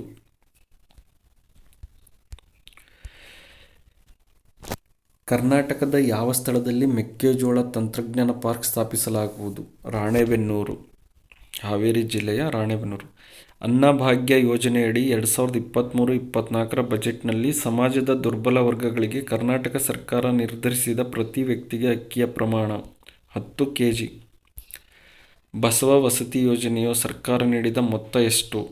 1.5 ಲಕ್ಷ SC/STಗೆ ಅಂದರೆ 1.5 ಲಕ್ಷ. ಕರ್ನಾಟಕದ ಉದ್ಯೋಗಿನಿ ಯೋಜನೆ ಮಹಿಳೆಯರಿಗೆ ಆದಾಯ ಉತ್ಪಾದನೆಯಲ್ಲಿ ತಮ್ಮನ್ನು ತೊಡಗಿಕೊಳ್ಳಿಸುವ ಚಟುವಟಿಕೆಗಳು ಮತ್ತು ಯೋಜನೆಗಳಿಗೆ ಸಹಾಯಧನ ನೀಡುವ ಉದ್ದೇಶದಿಂದ ಯೋಜನೆಯಡಿ ಒಟ್ಟು ಯೋಜನೆಯ ವೆಚ್ಚ ಎಷ್ಟನ್ನು ಸಹಾಯಧನಕ್ಕಾಗಿ ಗರಿಷ್ಠ ಮಿತಿಯನ್ನು ಪರಿಗಣಿಸಲಾಗಿದೆ ಅಂದರೆ 90,000. ಕರ್ನಾಟಕದ ಉದ್ಯೋಗಿನಿ ಯೋಜನೆ ಮಹಿಳೆಯರಿಗೆ ಆದಾಯ ಉತ್ಪಾದನೆಯಲ್ಲಿ ತಮ್ಮನ್ನು ತೊಡಗಿಸಿಕೊಳ್ಳುವ ಚಟುವಟಿಕೆಗಳು ಮತ್ತು ಯೋಜನೆಗಳಿಗೆ ಸಹಾಯಧನ ನೀಡಲು ಉದ್ದೇಶಿಸಿದೆ. ಈ ಯೋಜನೆಯಡಿ ಒಟ್ಟು ಎಷ್ಟು ವೆಚ್ಚವನ್ನು ಸಹಾಯಧನಕ್ಕಾಗಿ ಗರಿಷ್ಠ ಮಿತಿಯನ್ನು ಪರಿಗಣಿಸಲಾಗಿದೆ ಅಂದರೆ 90,000 ಕೋಟಿ. ಭಾರತದಲ್ಲಿ ಯಾವ ಬ್ಯಾಂಕುಗಳು, ಸಂಸ್ಥೆಗಳು ಕೃಷಿ ಮತ್ತು ಸಂಬಂಧಿತ ಚಟುವಟಿಕೆಗಳಿಗೆ ಸಾಲ ವಿತರಣೆಯಲ್ಲಿ ಹೆಚ್ಚಿನ ಪಾಲನ್ನು ಹೊಂದಿದೆ? ಕೃಷಿ ಮತ್ತು ಸಂಬಂಧಿತ ಚಟುವಟಿಕೆಗಳಿಗೆ ಸಾಲ ವಿತರಣೆಯಲ್ಲಿ ಹೆಚ್ಚಿನ ಪಾಲು ಏನಪ್ಪ ಅಂದರೆ ವಾಣಿಜ್ಯ ಬ್ಯಾಂಕುಗಳು. MSME ಸಾರ್ವಜನಿಕ ಸಂಗ್ರಹಣೆ ಪೋರ್ಟಲ್ ಅನ್ನು ಏನೆಂದು ಕರೆಯುತ್ತಾರೆ? MSME ಅನ್ನೋದು ಸಂಬಂಧ್ ಅನ್ನೋ ಒಂದು ಪೋರ್ಟಲ್ನಿಂದ ಕರೆಯುತ್ತಾರೆ. ಕರ್ನಾಟಕದಲ್ಲಿ ಭೂ ಸುಧಾರಣೆಗಾಗಿ 1958ರಲ್ಲಿ ಸರ್ಕಾರವು ಈ ಕೆಳಗಿನ ಯಾವ ಸಮಿತಿಯನ್ನು ನೇಮಿಸಿತು? 1958ರಲ್ಲಿ BD ಜತ್ತಿ ಸಮಿತಿಯನ್ನು ನೇಮಿಸಿತು. ಕರ್ನಾಟಕದಲ್ಲಿ ಕೃಷಿ ಹಿಡುವಳಿಗಳ ಸರಾಸರಿ ಗಾತ್ರ 1.36 ಹೆಕ್ಟೇರ್. 1.36 ಹೆಕ್ಟೇರ್. ಇತ್ತೀಚಿನ ಕರ್ನಾಟಕ ಭೂ ಸುಧಾರಣೆ ತಿದ್ದುಪಡಿ ಕಾಯ್ದೆ ಬಗ್ಗೆ ಕೆಳಗಿನವುಗಳಲ್ಲಿ ಯಾವುದು ಸರಿಯಾಗಿದೆ? ವಾರ್ಷಿಕ 25 ಲಕ್ಷಕ್ಕಿಂತ ಕಡಿಮೆ ಆದಾಯವಿರುವ ಜನರು ಮಾತ್ರ ಕೃಷಿ ಭೂಮಿಯನ್ನು ಖರೀದಿಸಬಹುದು. ಕರ್ನಾಟಕದ ಭೂ ದಾಖಲೆಗಳಲ್ಲಿ RTC ಎಂದರೇನು? Record of rights, tenancy and crop information. ಪ್ರಧಾನಮಂತ್ರಿಯವರು ಪ್ರಾರಂಭಿಸಿರುವ ಸ್ವಾಮಿತ್ವ ಯೋಜನೆಯು ಯಾವ ಕ್ಷೇತ್ರಕ್ಕೆ ಸಂಬಂಧಿಸಿದೆ? ಭೂ ಒಡೆತನದ ದಾಖಲೆಗಳ ರಚನೆಗೆ ಸಂಬಂಧಿಸಿದೆ. ಸ್ವತಂತ್ರ ನಂತರ ಮೈಸೂರು ಟೆನೆನ್ಸಿ ಕಾಯ್ದೆಯನ್ನು ಯಾವ ವರ್ಷದಲ್ಲಿ ಅಂಗೀಕರಿಸಲಾಯಿತು? ಮೈಸೂರು ಟೆನೆನ್ಸಿ ಕಾಯ್ದೆಯನ್ನು 1952ರಲ್ಲಿ. ಕರ್ನಾಟಕ ಭೂ ಸುಧಾರಣಾ ತಿದ್ದುಪಡಿ ಕಾಯ್ದೆ 2020ರಲ್ಲಿ ಉಲ್ಲೇಖದೊಂದಿಗೆ ಈ ಕೆಳಗಿನ ಹೇಳಿಕೆಗಳನ್ನು ಪರಿಗಣಿಸಿ. ಕೃಷಿ ಭೂಮಿ ಖರೀದಿ ಮತ್ತು ಖರೀದಿದಾರರ ಮೇಲಿನ ನಿರ್ಬಂಧವನ್ನು ತೆಗೆದುಹಾಕುವುದು, ಕೃಷಿಯ ಉದ್ದೇಶಕ್ಕಾಗಿ ಬಳಸುವುದು, ಎ ವರ್ಗದ ನೀರಾವರಿ ಭೂಮಿಯನ್ನು ಕೃಷಿ ಉದ್ದೇಶಕ್ಕಾಗಿ ಮಾತ್ರ ಮಾರಾಟ ಮಾಡಬೇಕು.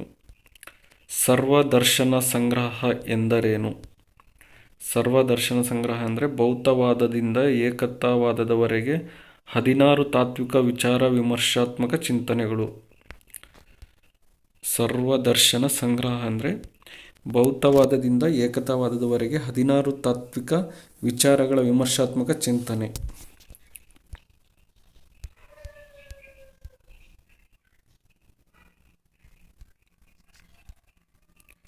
ಹೊಂದಿಸಿ ಬರೆಯಿರಿ. ಇದಕ್ಕೆ ಸರಿಯಾದಂತಹ ಉತ್ತರ ಲಘು ಪಿರಂಗಿಗಳನ್ನು ಪುರುಷರ ಬೆನ್ನ ಮೇಲೆ ಸಾಗಿಸಲಾಗುತ್ತದೆ. ಇದಕ್ಕೆ ಸರಿಯಾದ ಉತ್ತರ ಆಪ್ಷನ್ 3.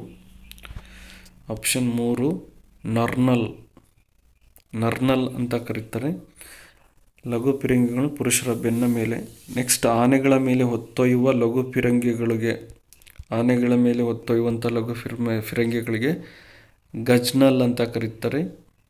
ಒಂಟೆಗಳ ಮೇಲೆ ಸಾಗಿಸುವ ಫಿರಂಗಿಗಳಿಗೆ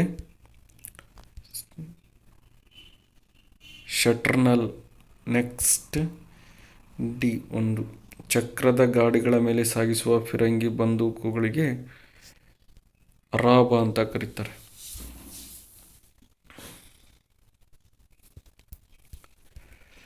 54ನೇ ಪ್ರಶ್ನೆ. ಈ ಕೆಳಗಿನವರು ಯಾರು 2ನೇ ದುಂಡು ಮೇಜಿನ ಸಮ್ಮೇಳನದಲ್ಲಿ ಭಾರತದ ಮಹಿಳಾ ಪ್ರತಿನಿಧಿಯಾಗಿದ್ದರು? ಸರೋಜಿನಿ ನಾಯ್ಡು ಅವರು ಮಹಿಳಾ ಪ್ರತಿನಿಧಿಯಾಗಿದ್ದರು.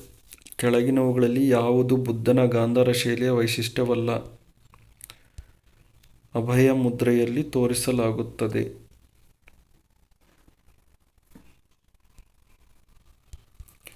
ಶಿವಾಜಿಯ ಅಷ್ಟಪ್ರಧಾನದಲ್ಲಿ ಈ ಕೆಳಗಿನ ಅಧಿಕಾರಿಗಳು ಯಾರು ವಿದೇಶಾಂಗ ವ್ಯವಹಾರವನ್ನು ನೋಡಿಕೊಳ್ಳುತ್ತಿದ್ದರು? ಸುಮಂತ. ನಾಗಾರ್ಜುನಕೊಂಡದಲ್ಲಿ ಬೌದ್ಧ ಸ್ತೂಪ ಕಟ್ಟಿಸಿದವರು ಶಾತವಾಹನರು. ಗತಾಸಪ್ತಶತಿಯನ್ನು ಶಾತವಾಹನರ ರಾಜ ಹಾಲ ರಚಿಸಿದನು. ಇದು ಯಾವ ಭಾಷೆಯಲ್ಲಿದೆ? ಪ್ರಾಕೃತ ಭಾಷೆಯಲ್ಲಿ. ಮಯೂರವರ್ಮನು ಕದಂಬ ವಂಶವನ್ನು ಸ್ಥಾಪಿಸಿದಾಗ ಪಲ್ಲವರ ದೊರೆ ಶಿವಸ್ಕಂದವರ್ಮ ಇದ್ದ. ವಿಜಯನಗರ ಸಾಮ್ರಾಜ್ಯದಲ್ಲಿ ರೂಢಿಯಲ್ಲಿದ್ದ ಪಿಡುಗುಗಳು: ಸತಿ ಪದ್ಧತಿ, ವೇಶ್ಯಾವೃತ್ತಿ, ದೇವದಾಸಿ ಪದ್ಧತಿ ಮೇಲ್ಕಂಡ ಎಲ್ಲವೂ ಆಗಿದ್ದವು. ಕಾಕೋತ್ಸವರ್ಮನನ್ನು ತಾಳಗುಂದ ಶಾಸನದಲ್ಲಿ ಹೀಗೆಂದು ವರ್ಣಿಸಲಾಗಿದೆ: ಕುಲಭೂಷಣ ಪ್ರಾಯ. ಕದಂಬರ ಕಾಲದಲ್ಲಿ ಬೀಳ್ಕೊಡೆ, ಪಣ್ಣೆಯ, ಪೆರ್ಜುಕ ಪದಗಳು ಸಂಬಂಧಿಸುವುದು ತೆರಿಗೆ. ಸಾಧುಂಗೆ ಸಾಧು, ಮಾಧುರ್ಯಂಗೆ ಮಾಧುರ್ಯಂ, ಬಾದಿಪ್ಪ ಕಲಿಗೆ ಕಲಿಯುಗ ವಿಪರೀತನ್ ಪೆರನಲ್ಲ. ಹೀಗೆಂದು ಕನ್ನಡಿಗರನ್ನು ವರ್ಣಿಸಿರುವ ಶಾಸನ ಯಾವುದು ಅಂದರೆ ಕಪ್ಪೆ ಅರಭಟ ಶಾಸನ. ಎಲಿಫೆಂಟಾ ಗುಹೆಗಳು ಯಾರ ಕಾಲಕ್ಕೆ ಸೇರಿವೆ? ರಾಷ್ಟ್ರಕೂಟರ ಕಾಲಕ್ಕೆ. ದಕ್ಷಿಣ ಭಾರತದ ತಾಜ್ ಮಹಲ್ ಯಾವುದು? ಇಬ್ರಾಹಿಂ ರೋಜಾ. ಶೈವರ ಅಜಂತ ಯಾವುದು? ಲೇಪಾಕ್ಷಿ. ಪ್ರಸಿದ್ಧವಾದ ಮಾಗೋಡು ಜಲಪಾತ ಈ ನದಿಯಿಂದ ನಿರ್ಮಿತವಾಗಿದೆ, ಬೆಡ್ತಿ.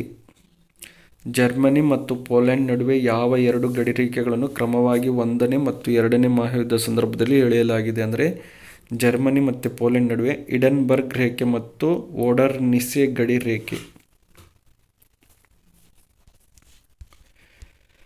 ಏಷ್ಯಾ ಮತ್ತು ಯುರೋಪನ್ನು ಈ ಕೆಳಕಂಡ ಯಾವುವು ಬೇರ್ಪಡಿಸುವುದಿಲ್ಲ? ಬೇರಿಂಗ್ ಜಲಸಂಧಿ.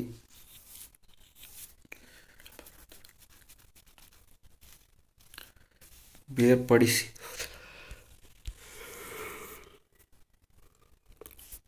ಕರಾವಳಿ ತೀರವು ಉತ್ತರದಲ್ಲಿ ಕಾರವಾರದಿಂದ ದಕ್ಷಿಣದಲ್ಲಿ ಮಂಗಳೂರಿಗೆ ಎಷ್ಟು ಕಿಲೋಮೀಟರ್ ವಿಸ್ತರಿಸಿದೆ ಅಂದರೆ 320.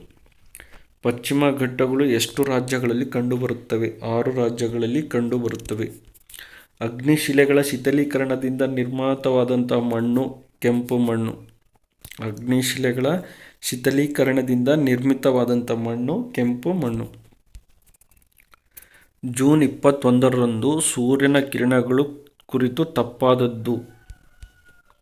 ಮಕರ ಸಂಕ್ರಾಂತಿ ವೃತ್ತದ ಮೇಲೆ ಸೂರ್ಯನ ಕಿರಣಗಳು ನೇರವಾಗಿ ಬೀಳುತ್ತವೆ. ಭಾರತದಲ್ಲಿ ಎಷ್ಟು ರಾಜ್ಯಗಳು ಕರಾವಳಿ ಸಮುದ್ರ ತೀರವನ್ನು ಹಂಚಿಕೊಂಡಿವೆ? 9. ಈ ಕೆಳಗಿನ ಯಾವ ಅಭಯಾರಣ್ಯವು ವಿರಳ ಗ್ಯಾಂಟಿಕ್ ಡ್ಯಾನ್ಸಿನ್ ಮತ್ತು ಮೊಸಳೆ ಮತ್ತು ಘರಿಯಾಲ್ಗೆ ಹೆಸರುವಾಸಿಯಾಗಿದೆ ಅಂದರೆ ರಾಷ್ಟ್ರೀಯ ಚಂಬಲ್ ಅರಣ್ಯ. ರಾಷ್ಟ್ರೀಯ ಚಂಬಲ್ ಅರಣ್ಯದಲ್ಲಿ ಗ್ಯಾಂಟಿಕ್ ಡ್ಯಾನ್ಸಿನ್, ಮೊಸಳೆ ಮತ್ತು ಘರಿಯಾಲ್ಗಳಿಗೆ ಹೆಸರುವಾಸಿಯಾಗಿದೆ. ಮೃತ್ಯು ಸಮುದ್ರದ ಕರಾವಳಿಯನ್ನು ಹಂಚಿಕೊಂಡಿರುವ ದೇಶಗಳು ಸರಿಯಾದ ಜೋಡಿ: ಜೋರ್ಡಾನ್ ಮತ್ತು ಇಸ್ರಾಲ್ ಅನ್ನೋದೇನಪ್ಪ ಅಂದರೆ ಮೃತ್ಯು ಸಮುದ್ರದ ಕರಾವಳಿಯನ್ನು ಹಂಚಿಕೊಂಡಿರುವಂಥ ದೇಶ. ಭಾರತ ಉದ್ಯೋಗ ವರದಿ 2024ರ ಪ್ರಕಾರ ಯುವ ಶಿಕ್ಷಣ, ಉದ್ಯೋಗ ಮತ್ತು ಕೌಶಲ್ಯ ಇಂಟರ್ನ್ಯಾಷನಲ್ ಲೇಬರ್ ಆರ್ಗನೈಜೇಷನ್ ಮತ್ತು ಇನ್ಸ್ಟಿಟ್ಯೂಟ್ ಆಫ್ ಹ್ಯೂಮನ್ ಮಾರ್ಚ್ 2024ರಲ್ಲಿ ಪ್ರಕಟಿಸಿದ ಭಾರತದ ಯುವಕರು ಸುಮಾರು ನಿರುದ್ಯೋಗಿಗಳಾಗಿದ್ದಾರೆ. 83% ನಿರುದ್ಯೋಗಿಗಳು ಆಗಿದ್ದಾರೆ. ವೀರ ಸಾವರ್ಕರ್ ಅವರ ಜೀವನಾಧಾರಿತ ಚಿತ್ರವಾದ ಸ್ವತಂತ್ರ ವೀರ ಸಾವರ್ಕರ್ ಚಿತ್ರದಲ್ಲಿ ವಾಜಪೇಯಿ ಪಾತ್ರದಲ್ಲಿ ಕಾಣಿಸಿಕೊಂಡ ನಟ ಯಾರಪ್ಪ ಅಂದರೆ ರಣದೀಪ್ ಹೂಡಾ. ಇತ್ತೀಚೆಗೆ ಸುದ್ದಿಯಲ್ಲಿದ್ದ ಮತ್ತು ಅಮೆರಿಕದ ಟ್ರಾನ್ಸ್ ನ್ಯಾಷನಲ್ ಕ್ರಿಮಿನಲ್ ಸಂಸ್ಥೆ ಅಂತಾರಾಷ್ಟ್ರೀಯ ಅಪರಾಧ ಸಂಘಟನೆ ಎಂದು ಗೊತ್ತುಪಡಿಸಿದ ವ್ಯಾಗ್ನರ್ ಎಂಬ ಗುಂಪು ಯಾವ ದೇಶಕ್ಕೆ ಸೇರಿದೆ? ಇದು ರಷ್ಯಾ ದೇಶಕ್ಕೆ ಸೇರಿದೆ. ಇತ್ತೀಚೆಗೆ ಕೇಂದ್ರ ರೈಲ್ವೆ ಸಚಿವಾಲಯವು ಭಾರತದಾದ್ಯಂತ ಕಾರ್ಯಾಚರಣೆಯಲ್ಲಿ ಸಣ್ಣ ರೈಲ್ವೆ ನಿಲ್ದಾಣಗಳನ್ನು ಅಭಿವೃದ್ಧಿಪಡಿಸಲು ಯಾವ ಯೋಜನೆಯನ್ನು ಅನುಷ್ಠಾನಕ್ಕೆ ತರಲಿದೆ? ಅಮೃತ್ ಭಾರತ್ ನಿಲ್ದಾಣ ಯೋಜನೆ. ಕೆಳಗಿನ ಯಾವ ಹೇಳಿಕೆ ತಪ್ಪಾಗಿದೆ? ಕೃಷಿ ಮೂಲ ಸೌಕರ್ಯ ನಿಧಿ ಸುಗ್ಗಿ ನಂತರ ತಮ್ಮ ಉತ್ಪನ್ನಗಳನ್ನು ದಾಸ್ತಾನು ಇಡುವ ಗೋದಾಮುಗಳ ಯೋಜನೆ. PMFBY ಬೆಳೆ ವಿಮಾ ಯೋಜನೆ. PMKSY ನೀರಾವರಿ ಯೋಜನೆ, ಕಿಸಾನ್ ಸನ್ಮಾನ್ ಯೋಜನೆ ಕೇಂದ್ರ ಸರ್ಕಾರದಿಂದ ವಾರ್ಷಿಕ 6,000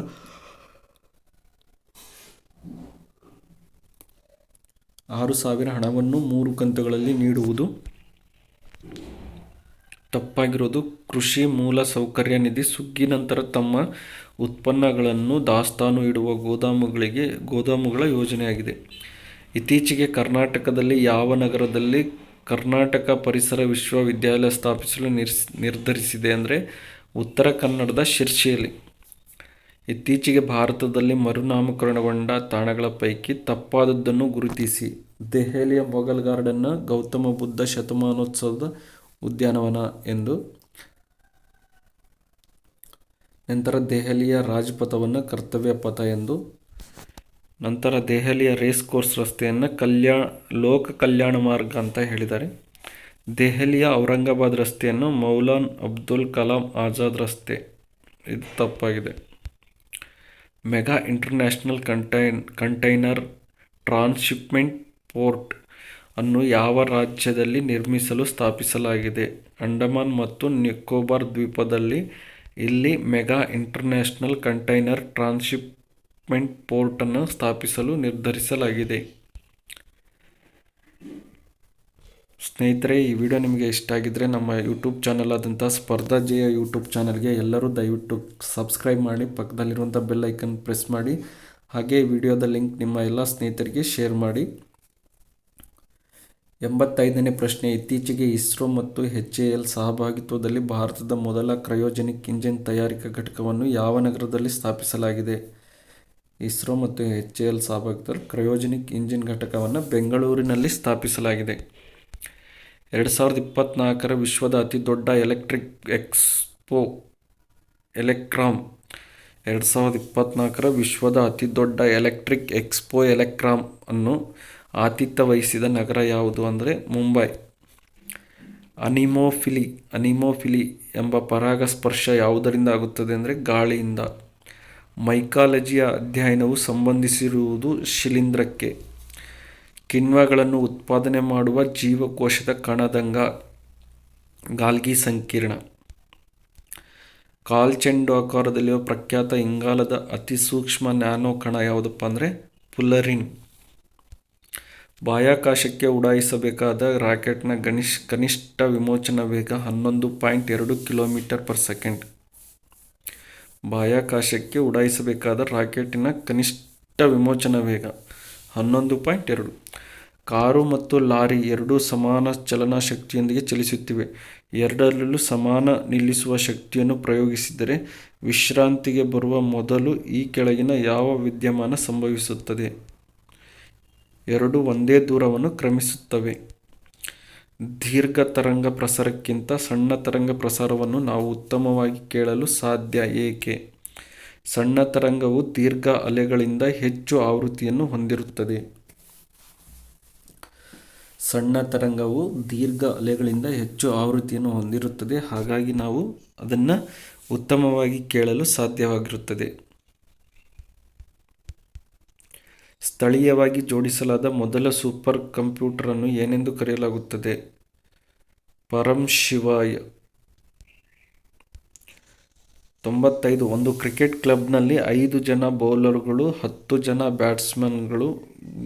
ಬ್ಯಾಟ್ಸ್ಮನ್ಗಳಿದ್ದಾರೆ. 11 ಜನ ಆಟಗಾರರುಳ್ಳ ಒಂದು ಕ್ರಿಕೆಟ್ ತಂಡದಲ್ಲಿ ನಿರ್ದಿಷ್ಟವಾಗಿ 3 ಬೌಲರ್ಗಳು ಮಾತ್ರ ಇರುವಂತೆ ಎಷ್ಟು ವಿಧಗಳಲ್ಲಿ ತಂಡವನ್ನು ರಚಿಸಬಹುದು ಅಂದರೆ 450.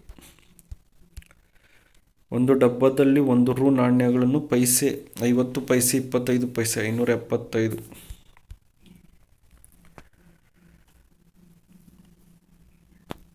ಎರಡು ಕುರ್ಚಿ ಮತ್ತು 3 ಟೇಬಲ್ಗಳ ಕೊಂಡ ಬೆಲೆಯು 1025. ಮತ್ತು 3 ಕುರ್ಚಿ 2 ಟೇಬಲ್ಗಳ ಕೊಂಡ ಬೆಲೆಯು 1100 ಆಗಿದ್ದಾರೆ. ಹಾಗಾದರೆ ಒಂದು ಕುರ್ಚಿಯ ಬೆಲೆ ಎಷ್ಟು ಅಂದರೆ 250 ರೂಪಾಯಿ. ಹುಡುಗರು ಒಂದು ಸಾಲಿನಲ್ಲಿ ಶೇಖರನು ಕೊನೆಯಿಂದ 9ನೇ ಸ್ಥಾನದಲ್ಲಿದ್ದಾರೆ ಮತ್ತು ಅರುಣ ಆರಂಭದಿಂದ 8ನೇ ಸ್ಥಾನದಲ್ಲಿದ್ದಾರೆ. ನಿಖಿಲ್ ರವರು ಇವರಿಬ್ಬರ ಮಧ್ಯದಲ್ಲಿದ್ದಾರೆ. ಹಾಗಾದರೆ ಆ ಸಾಲಿನಲ್ಲಿರುವ ಒಟ್ಟು ಹುಡುಗರ ಕನಿಷ್ಠ ಸಂಖ್ಯೆ ಎಷ್ಟು ಅಂದರೆ 10. ಪ್ರಶ್ನಾರ್ಥಕ ಸ್ಥಾನದಲ್ಲಿರುವ ಸಂಖ್ಯೆ ಯಾವುದು? ಪ್ರಶ್ನಾರ್ಥಕ ಸಂಖ್ಯೆಯಲ್ಲಿ ಇಲ್ಲಿ ಬರಬೇಕಾದಂಥ ಸಂಖ್ಯೆ 38. 100ನೇ ಪ್ರಶ್ನೆ, 16 ಪುರುಷರು ಮತ್ತು 20 ಮಹಿಳೆಯರು ಒಂದು ಕೆಲಸವನ್ನು 25 ದಿನಗಳಲ್ಲಿ ಪೂರ್ಣಗೊಳಿಸಬಲ್ಲರು. ಈ ಕೆಲಸವನ್ನು ಪೂರ್ಣಗೊಳಿಸಲು 28 ಪುರುಷರು ಮತ್ತು 15 ಮಹಿಳೆಯರು ಎಷ್ಟು ದಿನ ಬೇಕಾಗುತ್ತದೆ ಅಂತ ಕೇಳಿದರೆ ಇದಕ್ಕೆ ಸರಿಯಾದ ಉತ್ತರ 10 ದಿನ.